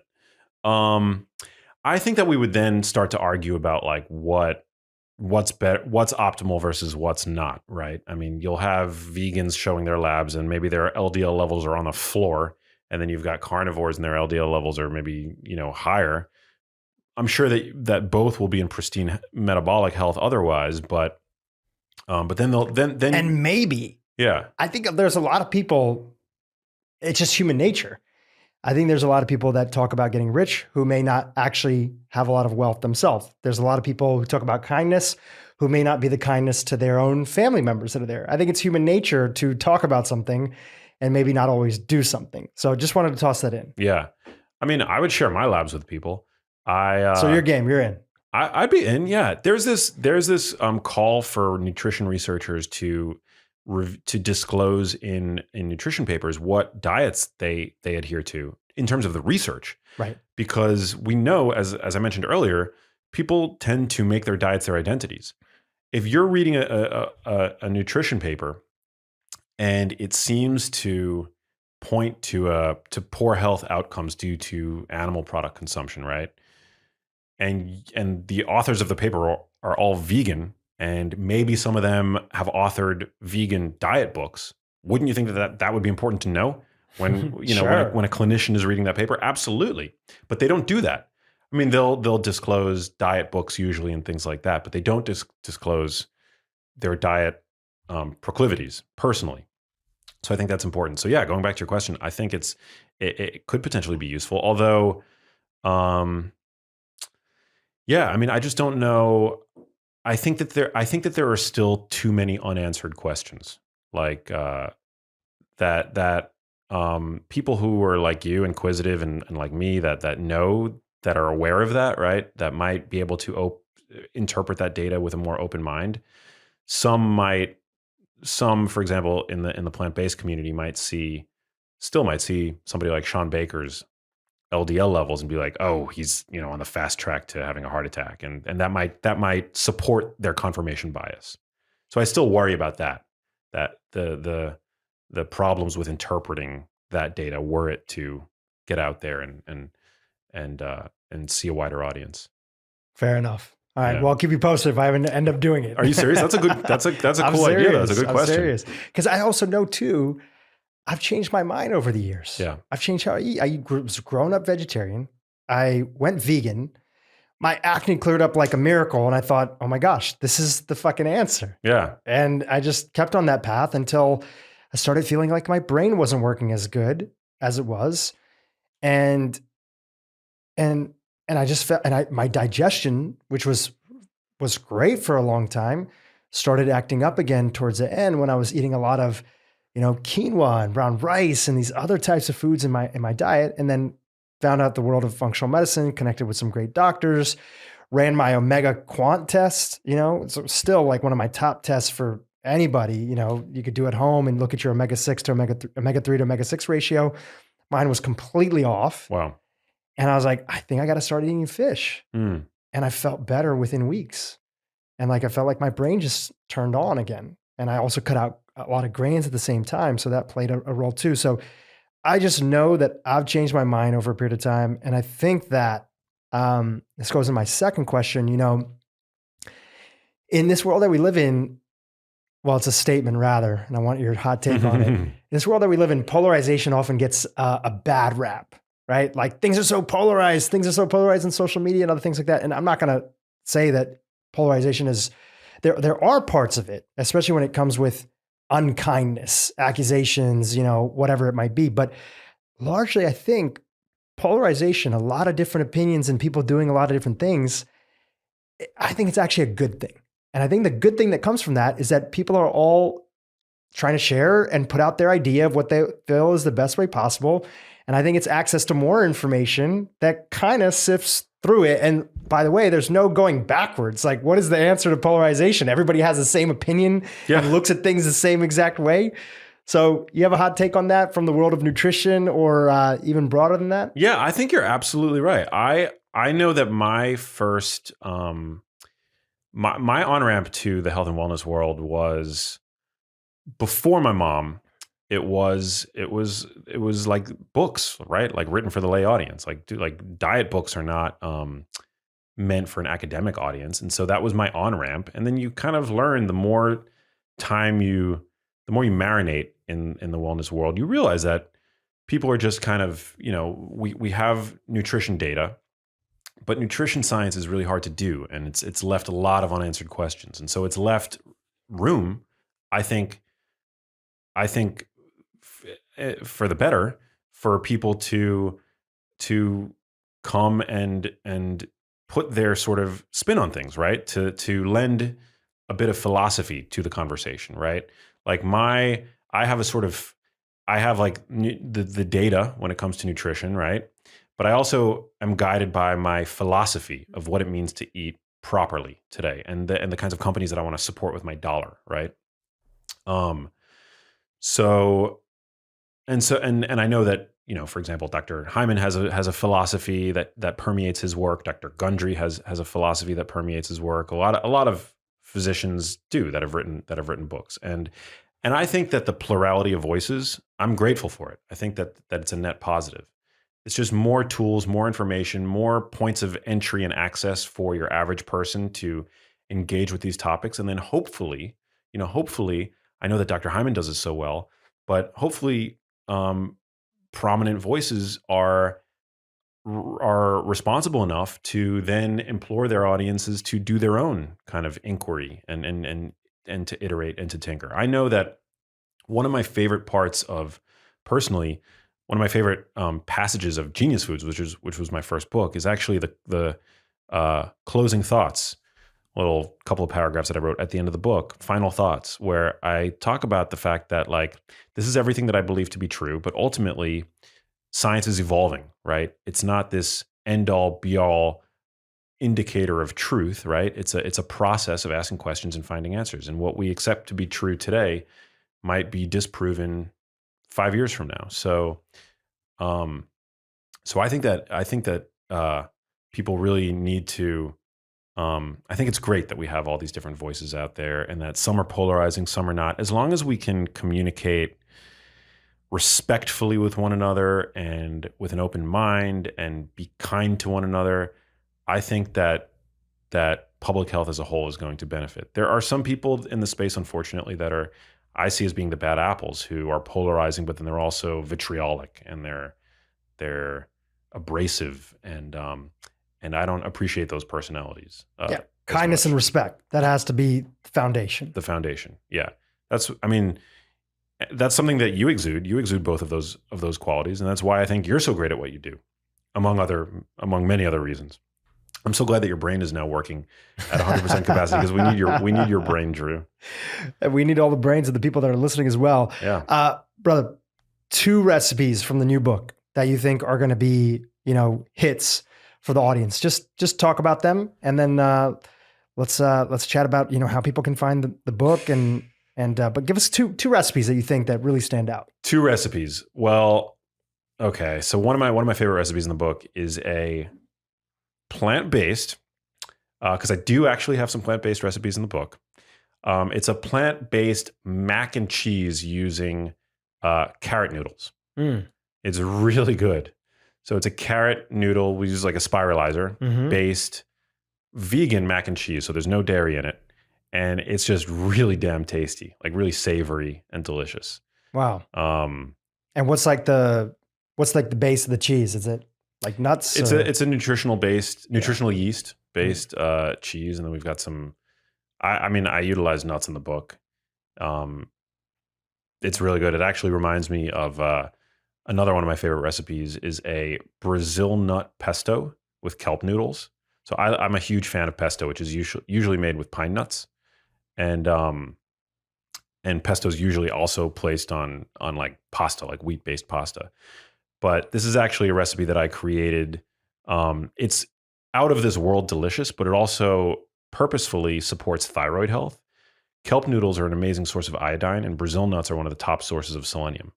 So it's like the best pesto you've ever had, which you can use on anything. But this recipe, we combine it with kelp noodles, and it's just really good. I mean, it charges you up. It just like charges your body up, especially for people that don't regularly consume selenium and iodine, which are important nutrients for thyroid hormone production.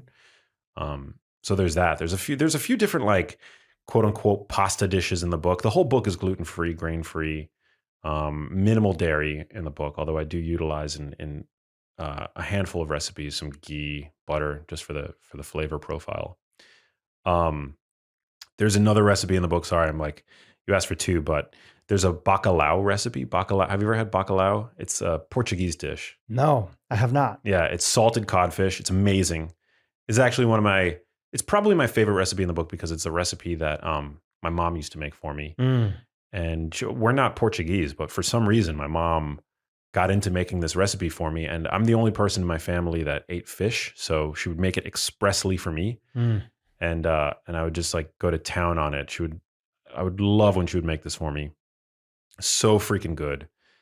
And very, all healthy fats, and bacalao is salted codfish. It can easily be found at most supermarkets, and it's flaky and salty and loaded with protein. So delicious.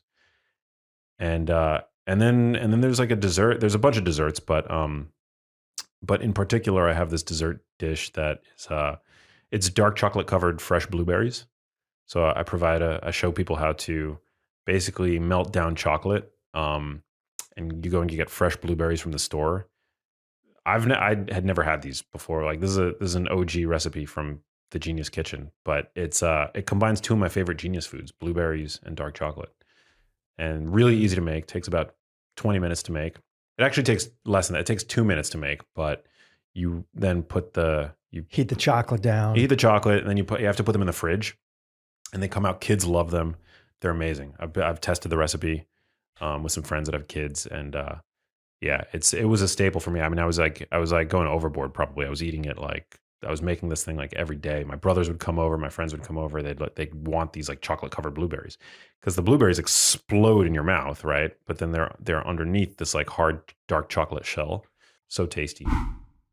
So I was for a little while doing the butter in my coffee thing, right? Which I think is delicious. So I'll put that out there. I think I quite enjoy it.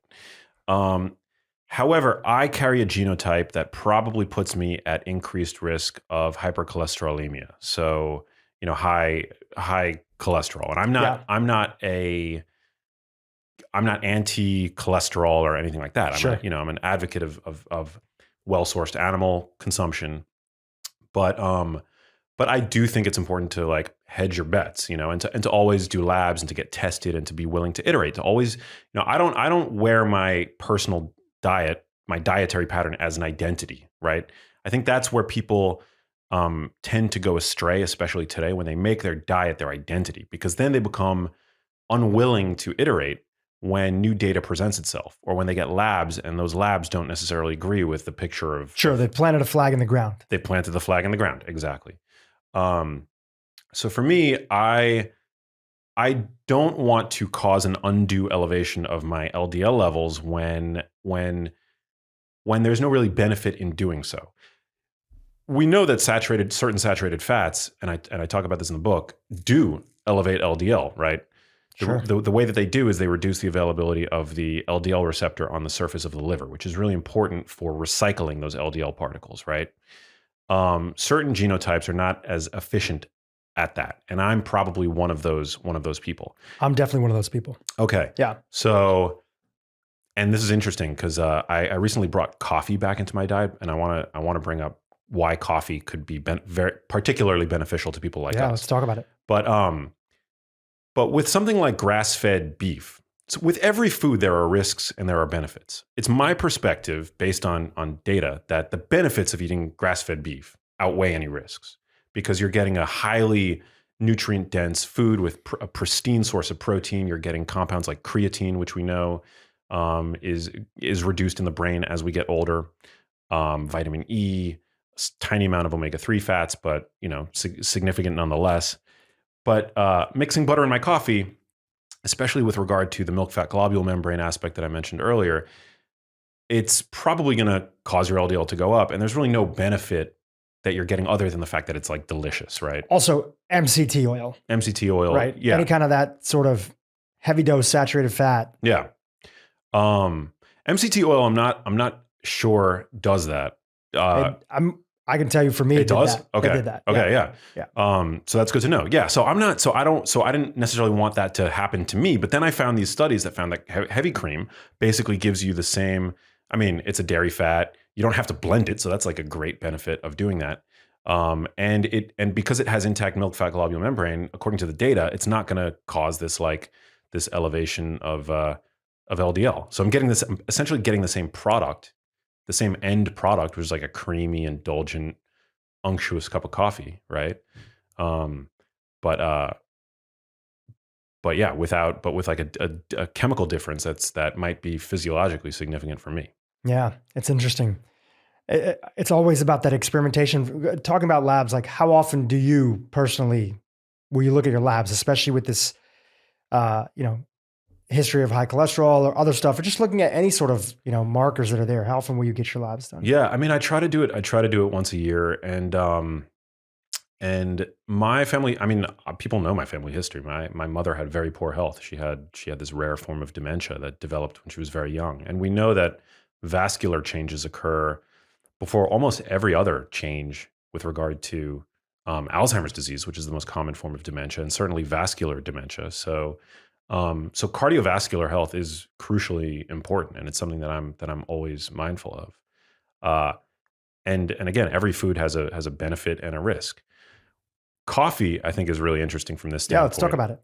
Yeah. So coffee is something that it's the world's most commonly consumed drug, right? It's a psychoactive drug. I love it. But I found at a certain point that coffee was starting to give me that tired and wired feeling.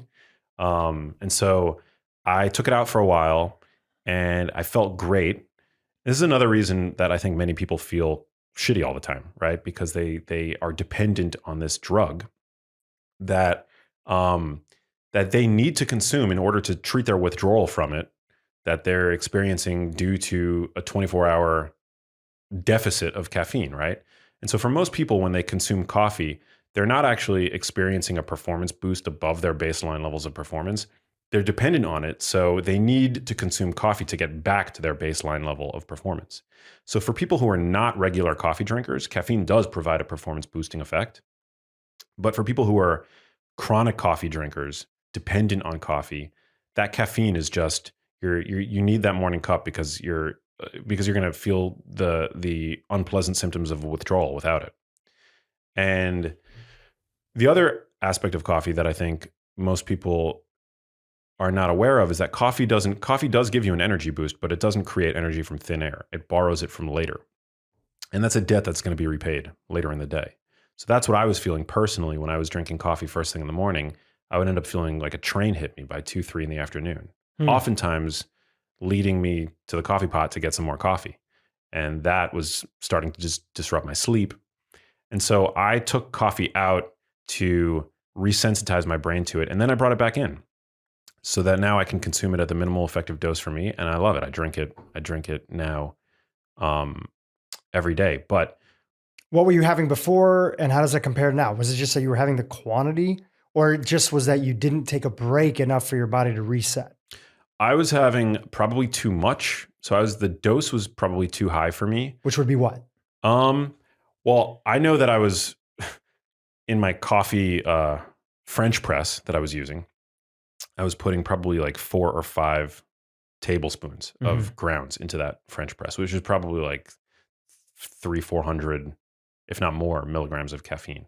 And I was also drinking it first thing in the morning, which you don't typically want to do because caffeine can cause an elevation of cortisol levels. But first thing in the morning, your cortisol levels are already the highest that they're going to be all day because of the diurnal cortisol pattern. Cortisol is your body's waking hormone. It's what gets you out of bed. So once I took coffee out first to kind of press the reset button. And then I brought it back at a much lower dose and I tried to the best of my ability to drink it 45 minutes after I wake up to an hour after I wake up so that cortisol spike starts to come down. The other thing that I did was... The other great thing about that is it forces you to drink water first thing in the morning. Oh, yeah. Which is also, I think, on one of your posts here or there, people go to caffeine first. Right. And then it's like, well, coffee's made out of water. So it's all good. Yeah. But that's the first liquid that they have in the day. So they're already dehydrated waking up. Their cortisol is already high. And they're drinking something that's making them more dehydrated first thing in the morning. So sorry to interrupt, but that's another thing that you get for delaying coffee a little bit is you get to sneak in that water and make sure that that's the first thing that you have in the morning. That's a great point. People, when trying to set healthy new habits, you want a habit stack. And so giving yourself that extra time in the morning and throwing in some new habits in it, because you've got your coffee habit coming up, but that's a great opportunity to drink some water, hydrate, maybe put some electrolytes into the mix. So I brought it back. And also, I learned a few things about how to make coffee healthier. So for one, I was French pressing my coffee, as I mentioned. When coffee has a compound in it called cafestol, which is sort of a double-edged sword. It's a compound that has been shown to improve insulin sensitivity, but powerfully also raise levels of LDL cholesterol. And when you use a paper filter, the paper filter absorbs all of that compound, all of that cafestol, whereas a French press doesn't absorb any of it. So if you French press your coffee and you're prone to hypercholesterolemia, maybe you have high cholesterol, you want to get rid of the French press and use a pour over or a coffee machine or whatever, just something that utilizes a paper filter, which absorbs almost all of that cafestol compound, which again is one of the most powerful. It's one of the most powerfully known elevators of LDL cholesterol in humans. Yeah. And it does this. I forget how it does it actually. I think it might have something to do with reducing again availability of the LDL receptor. This one compound. But you absorb nearly all of it with just a paper filter. So I got rid of my French press, and now I'm using a pour over where I have an unbleached paper filter that I use, and I know that is actually helpful. That is going to have a meaningful impact, right? Wow. Yeah. I make an espresso in the morning. I wonder if I can make that espresso. My friend gifted me a little wedding present, and it's like, one of those nice Italian machines, condensed. I wonder if I could pour that through a paper filter afterwards. Maybe, yeah, it would. It would potentially help. And you think it makes that much of a difference? I do, yeah. With a French press, you're getting about, I believe it's like 6 milligrams of this cafestol compound. People can look it up. You can easily Google cafestol. I'm not making it up. It's a compound in coffee that's fully absorbed by the paper filter. I think after using a paper filter, you get about 0.2 milligrams or something. It's like a dramatic reduction of cafestol yield in the cup. And yeah, that's enough to have a significant effect. But the other thing that coffee was recently, and caffeine specifically, has been found to do, which is actually a really positive thing, is it was found that caffeine is a natural PCSK9 inhibitor. Mm-hmm. There's a new class of cholesterol-lowering drugs on the market that are called PCSK9 inhibitors. So most people are familiar with statins. Statins reduce the ability of your liver to synthesize cholesterol. But PCSK9 inhibitors, the way they work is they increase, by inhibiting this protein, PCSK9, they cause an increase in the availability of this LDL receptor, which is really great for helping to pick up these remnant LDL particles that have been sent out in circulation after they do their job of dropping off cholesterol and triglycerides all around the body. The liver, its job is to pick those remnant lipoprotein particles up, right, before they have the chance to get small and dense. Because I'm sure you've talked about the difference between large and fluffy LDL particles and small and dense particles. The longer an LDL particle spends in circulation, the smaller and denser it's going to get. Yep. So we want to do everything we can to optimize the efficiency of our livers for recycling LDL. And this is true.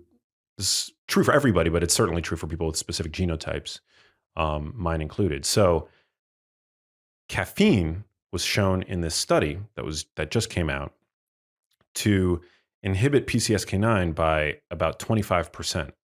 I believe the dose was something like, I believe it was 400 milligrams of caffeine, which is quite a bit of caffeine. So I'm not recommending such high a dose, but it is cool to know that via this mechanism, coffee can actually increase the efficiency of your liver to recycle these LDL lipoproteins, which is great, right? It's great. Yeah, because coffee consumption observationally has been consistently associated with reduced risk for cardiovascular disease, for certain neurodegenerative conditions, Alzheimer's disease, Parkinson's disease, MS, all these things. But it's like, is there a mechanism that could explain that, right? Sure. And this is a pretty significant mechanism, pretty plausible. How much do you think? I mean, we know all the research that's out there on LDL, and we've done episodes on it and other stuff. But how much do you think is when people talk about elevated levels of LDL, and then of course, people can always get like an NMR test and look at the actual particle size build up. Do they have the right amount of do they have a lot of small, dense ones, which you talked about and why they're problematic? Do you have big and fluffy ones and it's not as much of an issue and everything when it comes to the cholesterol and lipids conversation? How much of the conversation around LDLs do you think is the association of LDLs with people who tend to have very inflammatory diets, a lot of processed sugar, other stuff? And, what would be a great study that you'd like to see when it came to people like me and you who typically don't eat a lot of processed foods and might have a tendency to lean towards higher LDL. What would be a study that you'd like to see that would give you more information about just how worried should we be about it? But again, we want to try to hedge our bets, but yeah, what would be a study? I'd be curious if you have a take on that. Yeah, I think that with regard to the foods that we know that can potentially raise LDL, we have to ask ourselves, do the benefits outweigh the risks? And for foods like grass-fed beef, any animal product, I mean, even wild salmon, fatty fish in general, which is associated with better cardiovascular health, has saturated fat in it. So we can't demonize a single nutrient in isolation. That makes no sense to do that. And also, even when we say saturated fat, there are different kinds of saturated fatty acids. There is myristic acid, there's palmitic acid, there's stearic acid, right? They all have different effects on the body. So if you're just saying saturated fat is bad, to somebody who actually knows what they're talking about, you don't sound like you know what you're talking about, because stearic acid, for example, has a neutral effect on lipids like LDL, and in fact could actually potentially play a positive role for health. It's been shown to boost mitochondrial function, for example, right? When you take a cow and you feed a cow grass for the entirety of its life, you're going to see a higher proportion of stearic acid, which again is, from a cardiovascular standpoint, totally neutral, if not healthy. You're going to see less overall saturated fat. You're going to see more omega-3s. And so the benefits, I think, of eating that food outweighs any risk. The benefits of eating fish today still seem to outweigh any risks. Breast milk, right, is loaded with saturated fat. It's one of the perfect foods that nature has devised to grow a developing brain, right? So I think when we take a food-centric approach, I mean, that really to me is, that ultimately answers the question of how much value do I place on LDL. I think if you're eating an overall healthy dietary pattern that is primarily constituted with minimally processed foods, and you're not overdoing it with butter, which is dairy is nature's creation, right? But butter is a man-made creation. So certain genotypes, I think, don't do as well with butter. Also ghee. Ghee is a derivative of butter. Ghee has, and I think ghee is great in certain recipes. I certainly use it. It's very stable at high temperatures. But ghee is basically butter, but then you have the added effect of having a high prevalence of oxidized cholesterol in it, which I don't think is necessarily great to overconsume. So I tend to take a food-centric approach and optimize like the diet, and then if everything else was good on my labs, and then I saw my LDL was in the maybe the high normal range, I personally wouldn't medicate myself based on that. I wouldn't be too concerned. I'll caveat that by saying I'm not a medical doctor, but I personally would not be, if my overall metabolic health was good, if I didn't have an oversized waistline, if my A1C was nice and low, if my blood pressure was nice and healthy, my fasting insulin, my fasting blood sugar were low, my HDL was high, my triglycerides were low, and my LDL was maybe 130 or something like that, which is probably above what the guidelines would call pristine, I would probably be fine with that. Because there are consequences to cutting out foods that I would have to cut out to get that pristine LDL, right? I would have to cut out the grass-fed beef. I would have to maybe eat a lower overall fat diet, right? Which we know can reduce levels of testosterone, which provides many benefits, well-being, libido, body composition. So treating based on just an isolated number, I don't think makes any sense. Yeah. And just more of what we can expect when we look at the patient as a whole and just follow all the rules inside of precision medicine. What you described is basically me. My LDL was much higher than that, But all my other things, I even went in just because family history, other stuff, being South Asian, there's a lot of cardiovascular disease in that category, mostly because of sedentary lifestyle, a lot of fried food, a lot of sugar, other things, those are not in there. But I even got on top of what the tests you mentioned, I went and got a calcium score test just to make sure like all was good because my LDL was really high, but still hedging our bets. And because of some other stuff, I had an expert on the podcast who, microbiologist, who was talking about in some people who have had challenging gut health histories, which I was on a lot of antibiotics as a kid, my gut got messed up, high amounts of concentrated saturated fat, concentrated like in one go, like butter, MCT, that sort of thing. Yeah, coconut oil, butter, yeah. Coconut oil in my case. I was consuming a lot of coconut oil. I was cooking with a lot of oil. Right. That can also have an endotoxemia reaction inside the body where you get all this, you can get leakage into the bloodstream and bacteria and other stuff and things like that. And so just hedging took out a lot of that sort of added fat that you talk about in my diet out, went back to just whole foods. And in my particular case, I did remove grass-fed beef because I noticed that I was still having some challenges with it. And I love grass-fed beef. It tastes great. And it was one of those things that I was weighing out, like, should I do it? Well, you could do leaner. I mean, a beef tenderloin is like, most people don't know, but tenderloin, like there are, I did an Instagram post on just breaking down the different beef cuts. There are leaner cuts out there. Yeah. And I'm not saying that you need to eat beef. Sure. I know that I talk a lot about it because I think it's a very nutrient dense food. You don't need it, but there are like lean options. I got to try that. I got to definitely try that. Yeah.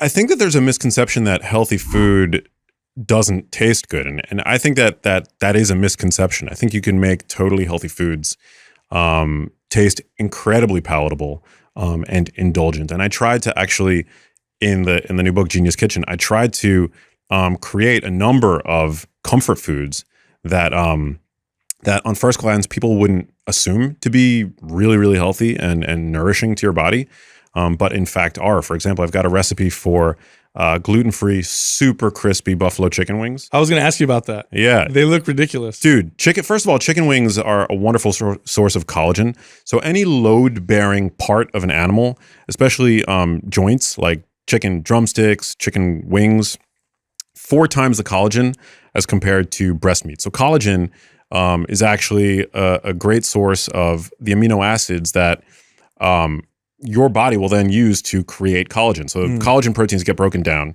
right? Glycine, proline, hydroxyproline. The collagen that you eat doesn't necessarily become the collagen in your body, but still glycine is an important conditionally essential amino acid that researchers don't believe that we actually consume enough of as part of the standard American diet. So dark meat chicken is actually a great source of collagen. Also, you get essential amino acids in chicken wings, and they're super tasty and indulgent. Like mine taste just as good as the crappy fried ones, but typically when you get fried or any type of, like standard buffalo wings in a restaurant, they're going to be fried in those oils, which we know are so unhealthy, especially in the restaurant, in the context of the restaurant fryer, right? They're going to have this sauce, which God knows what kind of fats they're using in those sauces. Oftentimes there's breading and all kinds of other junk on it. So there's a number of recipes like that in the book. I wanted to prove to people that eating quote unquote healthily doesn't have to be the end of. That's what I really like about the book. So what you were saying, Adam, about palate changing, I have experienced that. And here's something weird, Max. And I'd love your comment or opinion on this.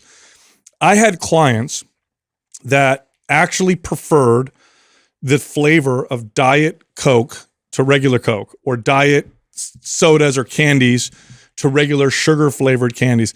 And I feel like the chemicals that they add to some of these products to replace more natural ingredients like sugar, they hit our brains and our receptors in ways that almost like have an addictive property, where then sugar tastes less tastes bland in comparison to, let's say, like aspartame or something like that. Do you know anything about this, or have you ever experienced this yourself? Yeah, I mean, I typically avoid artificial sweeteners. Yeah. I feel like whenever you mention artificial sweeteners like Lane is going to rise out of the shadows somewhere. And, so you gotta watch what you say. No, I personally choose to avoid artificial sweeteners, and I know that the research on them is with regard to their health effects is equivocal. And right. But I personally opt. I like to err on the side of caution. I take the precautionary principle, and I use non-nutritive sweeteners like stevia, monk fruit, erythritol, allulose, things like that personally. Yeah, I don't like artificial sweeteners for two different reasons. One, because I feel like they have interesting addictive properties. This is my own experience, okay, with clients, that people tend to consume them and then consume more and more and more and more and more of them. And I think that has to do with the way that they hit our the receptors that perceive the sweetness. And then the psychological part. There's a psychological part too. There's no barrier or no perceived barrier with artificial sweeteners because there's no calories. So whereas somebody who's kind of health conscious might be like, I'll have one soda, so I'll have 30 grams of sugar, but I'm gonna stop right there. Like, there's no calories in this whatsoever. I'm just gonna consume a ton of this. And then that has been connected to, at least in some of the studies I've seen, to overconsumption of other calories. So like artificial sweeteners don't, unless everything's controlled. So they do studies, right, where they control every calorie and then they replace sugar with artificial sweeteners. You see weight loss.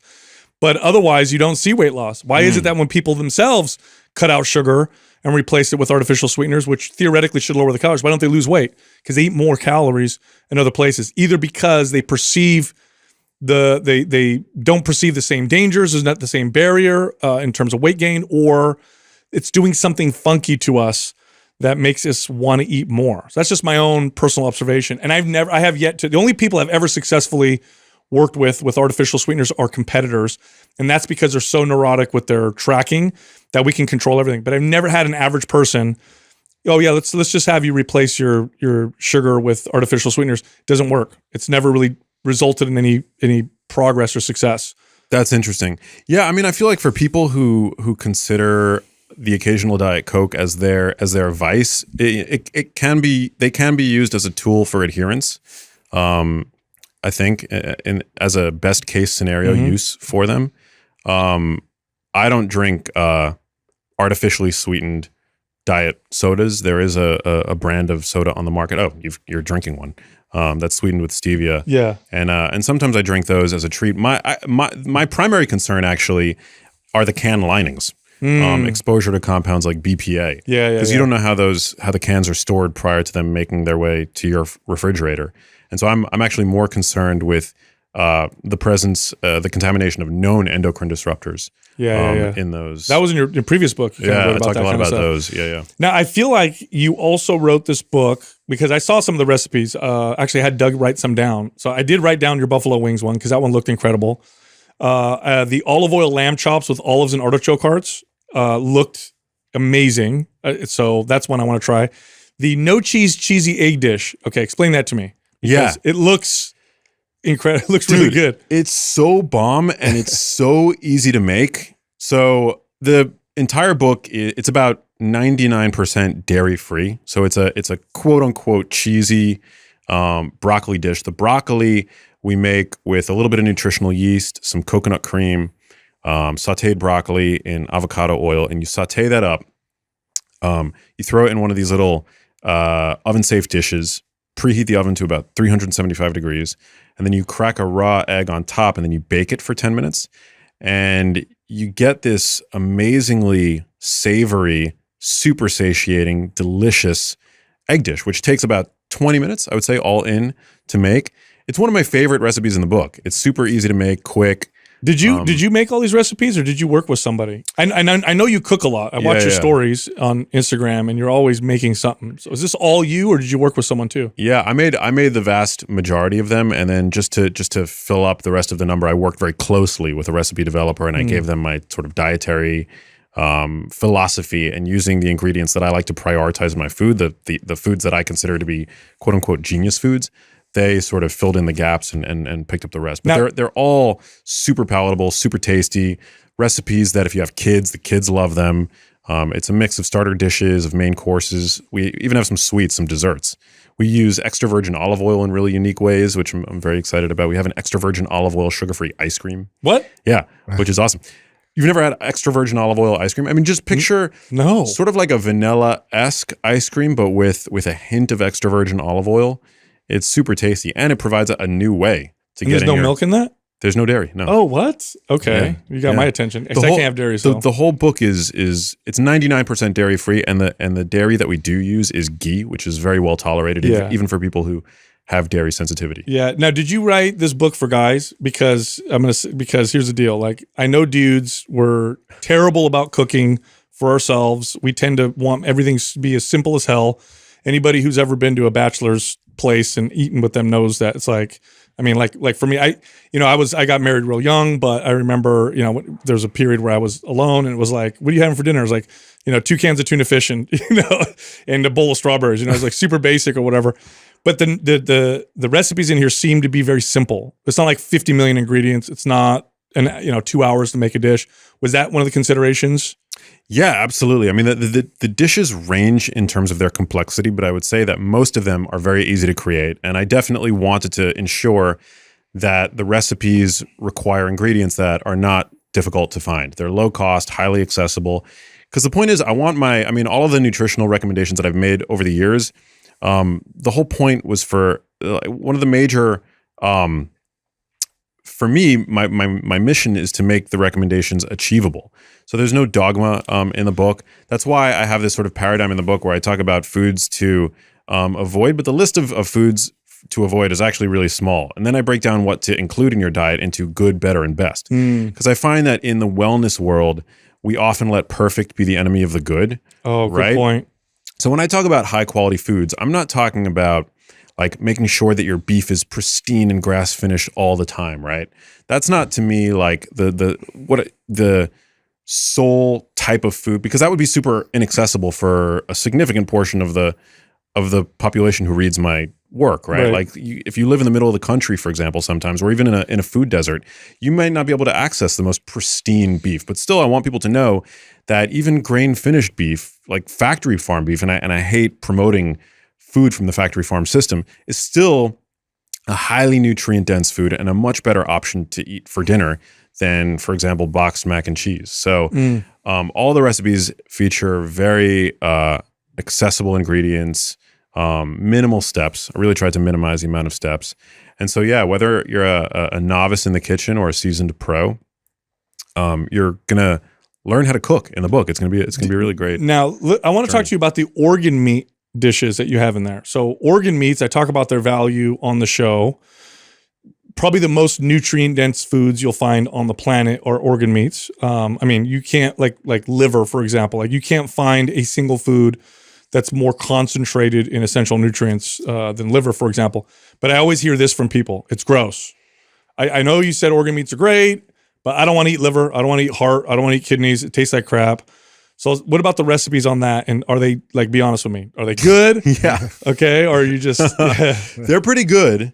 I will say that there's only there's a small handful of recipes in the book. So don't worry if you're organ meat averse. I think I only have 2 or 3 recipes in the book that include organ meats. But one of the recipes I got from my friend Mary Shanuda. It's a recipe called Bangin' Liver. And it is the recipe that single-handedly converted me to a liver lover. It involves chicken liver, which is actually, I find to be much more delicious than beef liver. Yeah, it's more palatable for sure. It's way more palatable, and the spices and the fats that are used in the recipe. It's actually one of the few recipes in the book that includes ghee. I think ghee is a great fat, very complementary in terms of the flavor profile to cook liver in, whether it's beef or chicken liver. But this recipe in particular is a 10 out of 10 recipe. So even if you're the most liver averse person, I highly recommend people check out this recipe. It's so freaking good. And it's one of the most nutrient dense recipes in the book. Yeah, here's how I sell liver. So I read this a long time ago as a kid. There was a bodybuilder, Vince Garanda, who he was back in the day, he was considered like the scientist of bodybuilding. I mean, this is back in the 50s and 60s. And he would always recommend that his clients or trainees eat a lot of eggs and a lot of organ meats and they would get these phenomenal results. And he would attribute it to the cholesterol that was in these foods, dietary cholesterol. I started then reading studies as a kid about dietary cholesterol, and I found a couple that said that, yes, increasing dietary cholesterol makes you stronger. As an adult, I found more studies that show that dietary cholesterol builds muscle and makes you stronger. So I experimented with this one myself. I've talked about this many times on the show, where I'll go through a 6 to 8 week period where I'm eating a tremendous amount of dietary cholesterol. And by the way, for most people, dietary cholesterol doesn't impact your lipids in a negative way. There are definitely a subset of people where this may happen, but for the vast majority of us, there's really no negative effects or whatever. But you get this huge strength boost. It's very, very interesting. It's very strange, but I build more muscle. And one of the best sources of dietary cholesterol that I found, besides egg yolks, is chicken liver.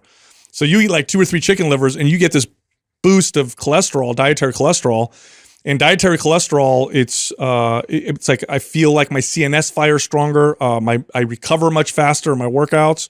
So that's how I like to sell it. And I do this, and the guys know I'll go through, like I said, like a 6 to 8 week period where I'm eating 12 egg yolks a day and throwing in 2 or 3 chicken livers, and my lifts will go up 10-15%, which for me is huge. I've been working out for a long time, so really interesting. I don't know, have you ever tried that before? Yeah, dietary cholesterol is interesting in the sense that over the long term, it's been shown to have no bearing on serum levels of cholesterol. How it relates to my own gym performance, I haven't really looked at that. But I generally eat a high diet. I consume a high dietary cholesterol.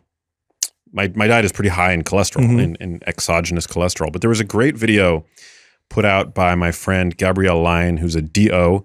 And it was an Instagram live video that she did with Donald Lehman, who's a nutrition PhD expert nutrition researcher, really prominent in the field. And they were talking about how in the short term, the abstention or an increase in dietary cholesterol consumption will affect blood levels of it, but in the long term, it evens out. Because your liver regulates it. Your liver regulates it, right? But there's a lag time. Like it doesn't regulate it instantaneously. I think that's where I see the strength gain is in that lag time. Yeah, interesting. Yeah, because cholesterol is a building block of all steroids. It is a steroid molecule, right? So testosterone. It's also what you'll notice after working out is a drop in blood cholesterol because your body uses it for repair and recovery, and it's good for cellular integrity and viscosity. And so that's why I go 6 to 8 weeks.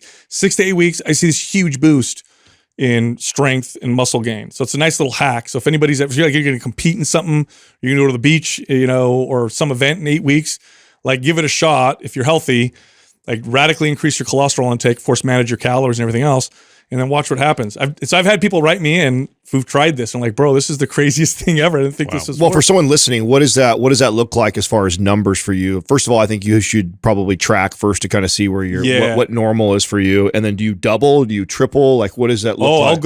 I'll go as high as 10 to 12 egg yolks, for example. So you're looking at, 2,000, milligrams or something like that of cholesterol. Is you bumping? So you're normally at 1,000 milligrams? No, not even. I'll be lower than that, right? I'll be much lower, a couple hundred. And so it's 10 times as much. And I'll just see this huge, it's really strange. The first time I did it, I think I came in here. Yeah. And I was raving about it to the guys. And then I found more studies showing that it improves strength in older adults and all this other stuff. So little cool hack. Try it yourself. It's a lot of fun. I would love for you to try because I know you work out pretty regularly. So I'd love to hear your results. Yeah, and I love my egg yolks. I mean, I call egg yolks a cognitive multivitamin. So it's not just that they're rich in cholesterol; they're rich in a number of other micronutrients that may support an anabolic, a synergistic anabolism effect, right? Yeah, but also really good for the brain. Well, the choline, right? Now, there's a debate as to whether or not choline should be considered essential. Yeah. Is that true? Choline is considered currently it's considered a conditionally essential nutrient. It used to be considered essential. It's actually a type of B vitamin. But we know that about 90% of adults in the U.S. don't consume the adequate intake for choline, and it provides a really important precursor backbone molecule for our brain cell membranes. And it also, choline provides the precursor to acetylcholine, which is a really important neurotransmitter involved in learning and memory. So choline is crucially important, and the top source in the diet are egg yolks. Egg yolks are an amazing source of choline. It's actually, I mean, the fact that we've demonized for so many years One of the healthiest foods of all time. One of the healthiest foods of all time.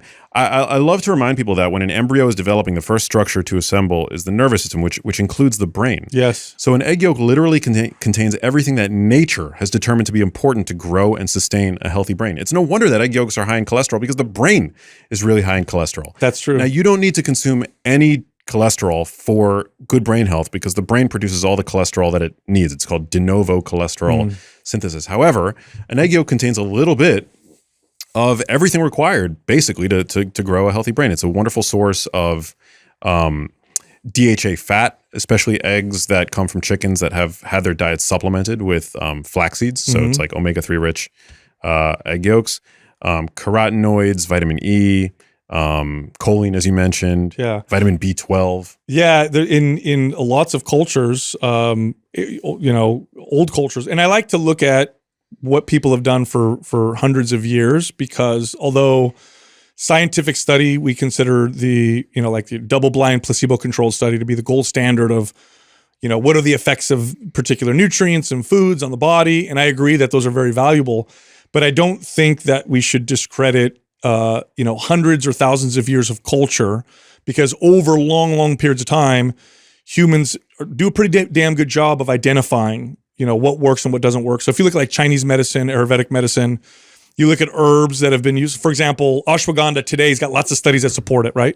But ashwagandha has been used for hundreds of years for all the stuff that we now have studies to support. And so through time, you see lots of benefit. And egg yolks are a staple food for children, staple food for pregnant women.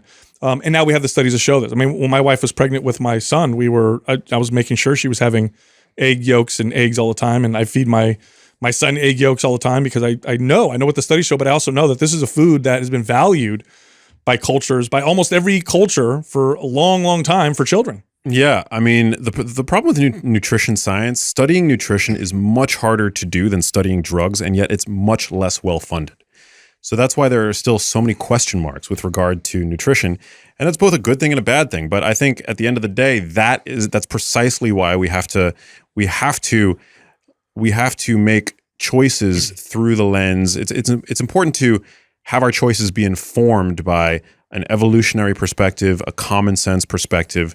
The longer a food or ingredient has been in the human food supply, I think the more weight we should give it in terms of its inclusion in the diet. So people that are like, oh, you should cut out animal products, or oh, we should start consuming this new sweetener that's on the market, artificial sweeteners, for example. I think we have to just consider the fact that that we've co-evolved with our food, right? Like we've co-evolved with food, and so I think that we have to look at dietary recommendations, especially when those recommendations are mired in corporate interest and corporate profit with much greater scrutiny.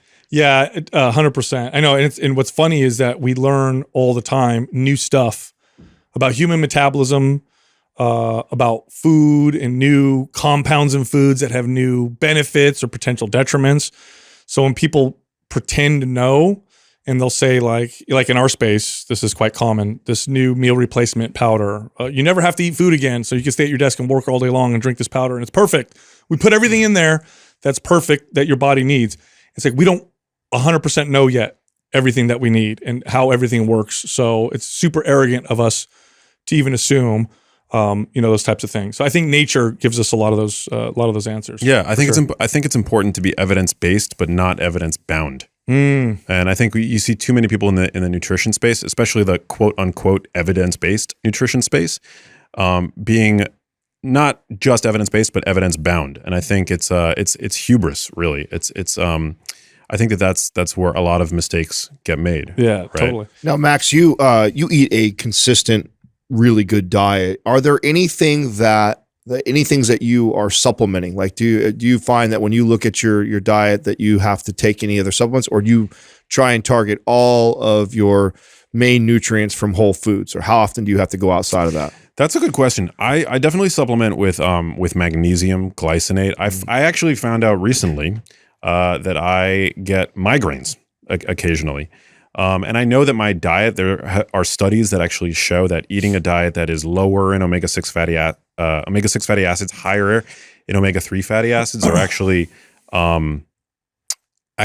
help lower migraine frequency and symptomology in general. But magnesium along with riboflavin are both very helpful in terms of. So you've been supplementing? I've been supplementing with those. Yeah. Does it help? I occasionally get these weird headaches. I've gotten them about once to twice a month, probably for as long as I can remember. But I thought that was just like a normal thing. Did it make a difference? I think it helps. I think it helps a lot. Yeah. I mean, there is robust evidence with regard to magnesium and riboflavin. We work with a company that Ned, I think, and they make Mellow, and it's got some forms of magnesium. There's one form of magnesium in there that was actually developed and it's shown to cross the blood-brain barrier. And I have never taken a form of magnesium that I feel like that. It's been life-changing for me. I had no idea. I take it every single night now. That's awesome. I started taking it and I fall asleep so easy and sleep so hard now. And so obviously I was deficient, right? I mean, if it affected me that much, because I doubt everybody gets that same effect as I have, where it's like, oh man, I won't even travel without it. That's how impactful it was. And I didn't believe it when I first took it. I was like, oh, maybe just something lined up that day that I slept so well. And I've tested it multiple times where, let me not take it for a while. Let me see what I feel like. And it's magnesium threonate. There you go. Which has been shown to easily cross the blood-brain barrier. 50% of people don't consume adequate magnesium, and there is no reliable blood test to see whether or not you are replete in terms of your magnesium status, because magnesium doesn't really circulate in the blood. It's stored intracellularly and in your bones. So I think it's very smart to supplement with magnesium. Now, is that because we've depleted the soil through our modern agriculture? Is that one of the reasons why? Well, that is indeed part of it, but it's also magnesium is found predominantly. You don't get a lot of magnesium in ultra-processed foods, and today 60% of the calories that Americans are eating come from ultra-processed foods. Magnesium is found in dark leafy greens, right? Magnesium is the molecule at the center of the chlorophyll molecule. Oh. It's actually quite interesting. Chlorophyll and hemoglobin are almost identical. Oh, I know. That's weird. I've read that. Yeah, with you can go to Google Images and look for the two molecules, but the primary difference is that in plants at the center you see magnesium, and in us you see iron. So anything green, right, because chlorophyll is green, in the produce section of your supermarket is going to be a decent magnesium source. Almonds are also a wonderful source. In just a handful of almonds, you get about 25% of your daily requirements for requirement for magnesium. Dark chocolate is another great source. But again, half the population doesn't consume adequate magnesium. And magnesium is involved in hundreds of different processes in the body that range in terms of their importance, from the creation of ATP, which is energy, to DNA repair. So it's actually a really powerful anti-aging molecule right in front of our eyes, pretty much, like in the produce section of the supermarket. And most of us underconsume that, and we spend lots and lots of money on other anti-aging quack products. Botox. Yeah, Botox, et cetera. For example. So magnesium is super important. And do you supplement with creatine? Now I know you are a bit of a supplement nerd like I am, and I know this because I've been to your house, and you have stuff all over the place. Now I know you don't take everything consistently, right? But you like to experiment, like I do. I have a lot of fun with certain things. Do you take creatine on a regular basis? Is that a supplement you like to take, or no? I like to cycle it. Right now I'm not taking it, but I do like creatine. I'm very impressed by its performance, its efficacy record, its safety record. The health effects of it are pretty remarkable. Have you been seeing some of the stuff that's coming out with regard to the brain? Arthritis, the heart. It's pretty crazy. Yeah, and I do like that it increases like work output in the gym. I take astaxanthin, which is a carotenoid that I'm a big fan of. I've been a big fan of for about 15 years. Why? It's really good for your skin, for your eyes, and for your brain. It's a carotenoid that's found exclusively in marine products. It's generated by algae. So algae that sit at the surface of the water, algae are exposed to the rays of the sun relentlessly, right? So it's a huge source of oxidative stress. So to combat that, algae generate this incredibly potent antioxidant called astaxanthin. And then salmon among other animals, end up eating the algae, and they accumulate this red pigment. So it's literally what makes salmon flesh. It's what gives salmon flesh that characteristic Pink. deep Interesting. red color. Yeah, with farmed salmon, it's actually put in the feed, so they supplement it. They give it supplementally to farmed salmon. But wild salmon naturally accumulate this red pigment. It's one of the reasons why we know fish consumption is really beneficial to brain health. But studies have shown that astaxanthin isn't just good for our brains; it's great for our eyes, and it actually provides a photoprotective effect to our skin. So it's actually really good for skin quality, appearance, and everything like that. It's an incredibly potent antioxidant. Oh, interesting. Bruce Ames, who's a noted longevity researcher, he's about 90 years old. He's been in the field for a very, very long time. He published a paper a couple of years ago where he actually singled out astaxanthin as a putative longevity agent. So I'm a big fan. Interesting. Of that. I'll throw that on the mix. Yeah, throw it into the mix. I walk around with a supplement bag, so at least Do you? make fun of me. Oh yeah, dude, have a good time. That's awesome. So was it you and your brothers that did a lot of the taste testing of this? Because I know you guys hang out a lot and you guys like to cook. And we do. Who are the people who did you test all these recipes on? Yeah, I don't have a girlfriend, so my brothers. it's my brothers who get to be the guinea pigs. But yeah, I love cooking with the family, above and beyond this conversation about nutritionism, and the nutrients that foods contain. Food, it's such an important. We've talked about this many times, Sal. Like it's such an important way to celebrate life, right? Like the joy of eating. It's the way that sharing a meal is how we bond, how we communicate, totally. how we express love. Totally. I love cooking for my brothers, and also eating at home is such a powerful leverage point for better health. Again, like beyond this conversation about macronutrients and the like, right? You can eat the same meal at home that you get in a restaurant. It's in all likelihood going to have fewer calories, fewer fat calories, less sodium. Studies show that people who eat home more as opposed to out have a healthier BMI, so lower risk of obesity, healthier body fat percentage, better cardiometabolic risk factors, right? So eating at home, it's so crucially important. Psychologically too, there's tremendous benefits because the time that you spend making it, even if it's 15 minutes, you value the food differently. Yeah. I waste less. I value the food more. Cooking with my kids is such an incredible bonding experience. Cooking with my wife, it's one of my favorite dates. Like if we're going to hang out together, just her and I, if we cook together, it's one of my favorite ways to hang out with her or with friends. It also promotes just movement in general. One of the things that I know that I'm guilty of using DoorDash all the time, especially during the pandemic, just have something brought to my house. And one of the habits that I catch myself doing is I come home from a long day of work, I get home, I DoorDash something, and it's real easy for me to be sedentary the whole rest of the day. Yeah. Doing something like cooking or cleaning in the house, like just that light movement like that promotes me moving throughout the rest of the night. And that stuff all adds up. And if you get in the habit of always having your food delivered to you all the time, which more and more Americans are doing now, I think that stuff starts to add up and you just don't realize it. And one more thing too, if you look up, if you read studies on what is one of the most attractive things that someone can do for you, male or female, prepare a meal. So if you're a guy watching this and you have a date and you want to impress your date, and ask women this, they'll tell you this, cook her a good meal and you've already scored like 10 points. And of course, we all know that what's that saying? The way to a man's heart is through his stomach.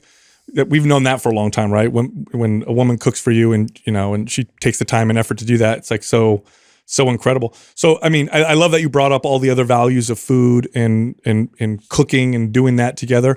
We totally have missed that. Aside from the mechanistic actions of the calories and the fats and all that stuff, we can't dismiss the psychological, spiritual, other stuff that we connect to food. You can't dismiss that because in my personal opinion, it's as important as what's in the food is how you prepare it and what we do with it and how we celebrate it with it and the culture around it. I mean, obviously, look around. Every culture has their own food, and we have our foods that we eat in the breakfast, for breakfast, lunch, and dinner, and foods we eat in movies and. It's not just that either. We also, and we didn't touch on this really, but I think it's so important when you are trying to make better choices and you start eating healthier foods is not just measuring that based off of the, how palatable it is, but also how you feel from it. Like that's part of what makes me choose the healthy version of lasagna that Katrina makes for me versus what my mom used to make as a kid, is because I've now connected how each of them make me feel afterwards. And you desire it more. That's what I'm saying. Like, it's not that my mom's lasagna is still not amazing. It still is like going down, but I'll also be in the bathroom like an hour later, or I won't sleep as well, or I'll feel bloated afterwards. And I think we've learned to ignore a lot of those signals. And so if you're somebody listening and you're trying to make that transition away from the standard American diet, and you want to start trying to eat more whole foods, you want to start trying to cook in the kitchen, like, don't just measure, like, compare, like, oh, was that as good as my chicken that I normally make? Also try and connect the dots to how those foods each make you feel. It makes it much easier. You're so right. And this is a very important point to make, because what gets us to crave foods isn't just the flavor of the food. It's also, and food companies know this. Watch a food commercial. It'll connect it to something. Watch a beer commercial. There's chicks in the background and you're having a good time. And think of like a Corona. What do you think of the beach? Oh yeah, you have a bee and there's girls in bikinis. It's a party time, right? Or Bud Light or whatever. This is very important to psychologically the kinds of foods that you crave and you want. And I've seen this with clients where I'll take a client and I'll have them introduce, let's say I have someone eat more vegetables. Let's say they eat no vegetables. I'll have them introduce vegetables. I'll have them pay attention to how they feel before, during, and after they eat the vegetables. And as they become aware, like you said, Adam, they're connecting the dots to not just the taste, but also how it's making them feel, they start to slowly want to eat the vegetables without realizing, I crave a bowl of braai. I've had clients tell me this, man. I was on a business trip for a week. First thing I ate when I got home was a big bowl of vegetables because it makes me feel so good. I actually wanted it. So it's not just, well cooked. That's right. So it's not just, all of this is part of it. So I'm glad you brought that up, because that if you're trying to get yourself to, because here's the struggle. The struggle is people know what they need to do, but it's so hard and they don't want to. No, there's an answer. If you do this the right way, you will find yourself move more and more towards wanting to do the stuff that you know is good for you. And how easy is it to stay in shape and be lean and be fit and be healthy when you want to do those things versus pushing yourself and, white knuckling it the whole time, right? That's the long-term successful approach. Yeah. In the book, I provide ways to, that's why the first half of the book is actually a kitchen and wellness guide. And one section I dedicate to optimizing digestion, because I think digesting your food well is an important part of the conversation that if we're not digesting our food well, it's going to obviously make the eating process unpleasant, right? Like if we walk away from a meal feeling bloated and gassy, that's not how our food should make us feel, right? But you're not getting the most bang for your buck with regard to your food. So you could be spending all the money in the world on high quality foods, but if you're not extracting the nutrition from that food, then you're basically just throwing money away, right? But also food and even hyperpalatable foods, like the kinds of recipes that I provide in Genius Kitchen, can have a functional effect. I actually talk about the fact, because you're right, like food at date night is such a powerful, it can be an aphrodisiac, right? And certain foods, like foods that are high in dietary nitrates, can actually support sexual function, right? Well, nitrates, you get better vasodilation. There you go. Yeah, and what does that give you? Better boners. Better boners. Yeah, but also important for women, right? Blood flow, increasing blood flow. Like we have analogous. Women get boners too. Did you write that title down, Doug, for this episode? Yes. No, it's important. It's actually really cool how it works. So foods that are high in nitrates, like beets and arugula, humans don't have the enzymes to reduce nitrates to nitrites, which is nitrites are actually what enter the nitric oxide pathway, but it's the bacteria in our mouths that are involved in that process. What's called reducing dietary nitrate to nitrites. And so you really want to make sure that you're chewing your food slowly to give your oral bacteria time to do that. Digestion begins in the mouth, and that's absolutely true with regard to nitric oxide boosting foods like arugula and beets. So those are the two primary. Those are the most concentrated sources. But this is also really important. You want to avoid, to the best of your ability, frequent use of antiseptic mouthwash, because with mouthwash, you're nuking the bacteria that are responsible for that conversion. Interesting. Right? So if you're a frequent user of mouthwash, you're basically shortchanging the ability of your food to have a nitric oxide boosting effect. I did not know that. Yeah, and studies Just disrupts your new strategy. Yeah, I You do- know. Interesting. Yeah. I mean, you'll have minty fresh breath, right? But you're not going to be getting the sexual performance boosting effect of your nitrate rich dishes. And actually, studies show that frequent users of antiseptic mouthwash have a 50% increased risk of developing type 2 diabetes. Interesting. Yeah, because nitric oxide is also really important for insulin signaling. Yeah. It's super important. That's true. And they also found that frequent users, 2 or more times a day, right? So this is like 2 or more times a day is that sort of like threshold effect where this impairment seems to emerge. Twice the risk for developing hypertension. And also antiseptic mouthwash post-workout negates the antihypertensive effects of exercise. So if you want a healthier blood pressure and to be able to extract a more cardioprotective effect from your fruits and vegetables, ditch the antiseptic. I was using antiseptic mouthwashes because I read studies on how it can help prevent respiratory diseases like COVID. So I'm like, oh, cool. I'm going to gargle with, Listerine to prevent the buildup of virus. But now I just learned this. This guy's throw it walking out. around gargling Thanks. all day. Yeah. You just screwed me up. No, you want to get rid of it. You My wanna get water rid of it. pick is okay though, right? That's good. Yeah. What'd you say? My water pick. That's cool. Absolutely. Okay, Yeah. And mouthwashes that are not antiseptic, that really is the key. And also, I mean, if you use it medically, that's fine. If you use it, on occasion, that's totally fine. I mean, your oral microbiome will repopulate itself.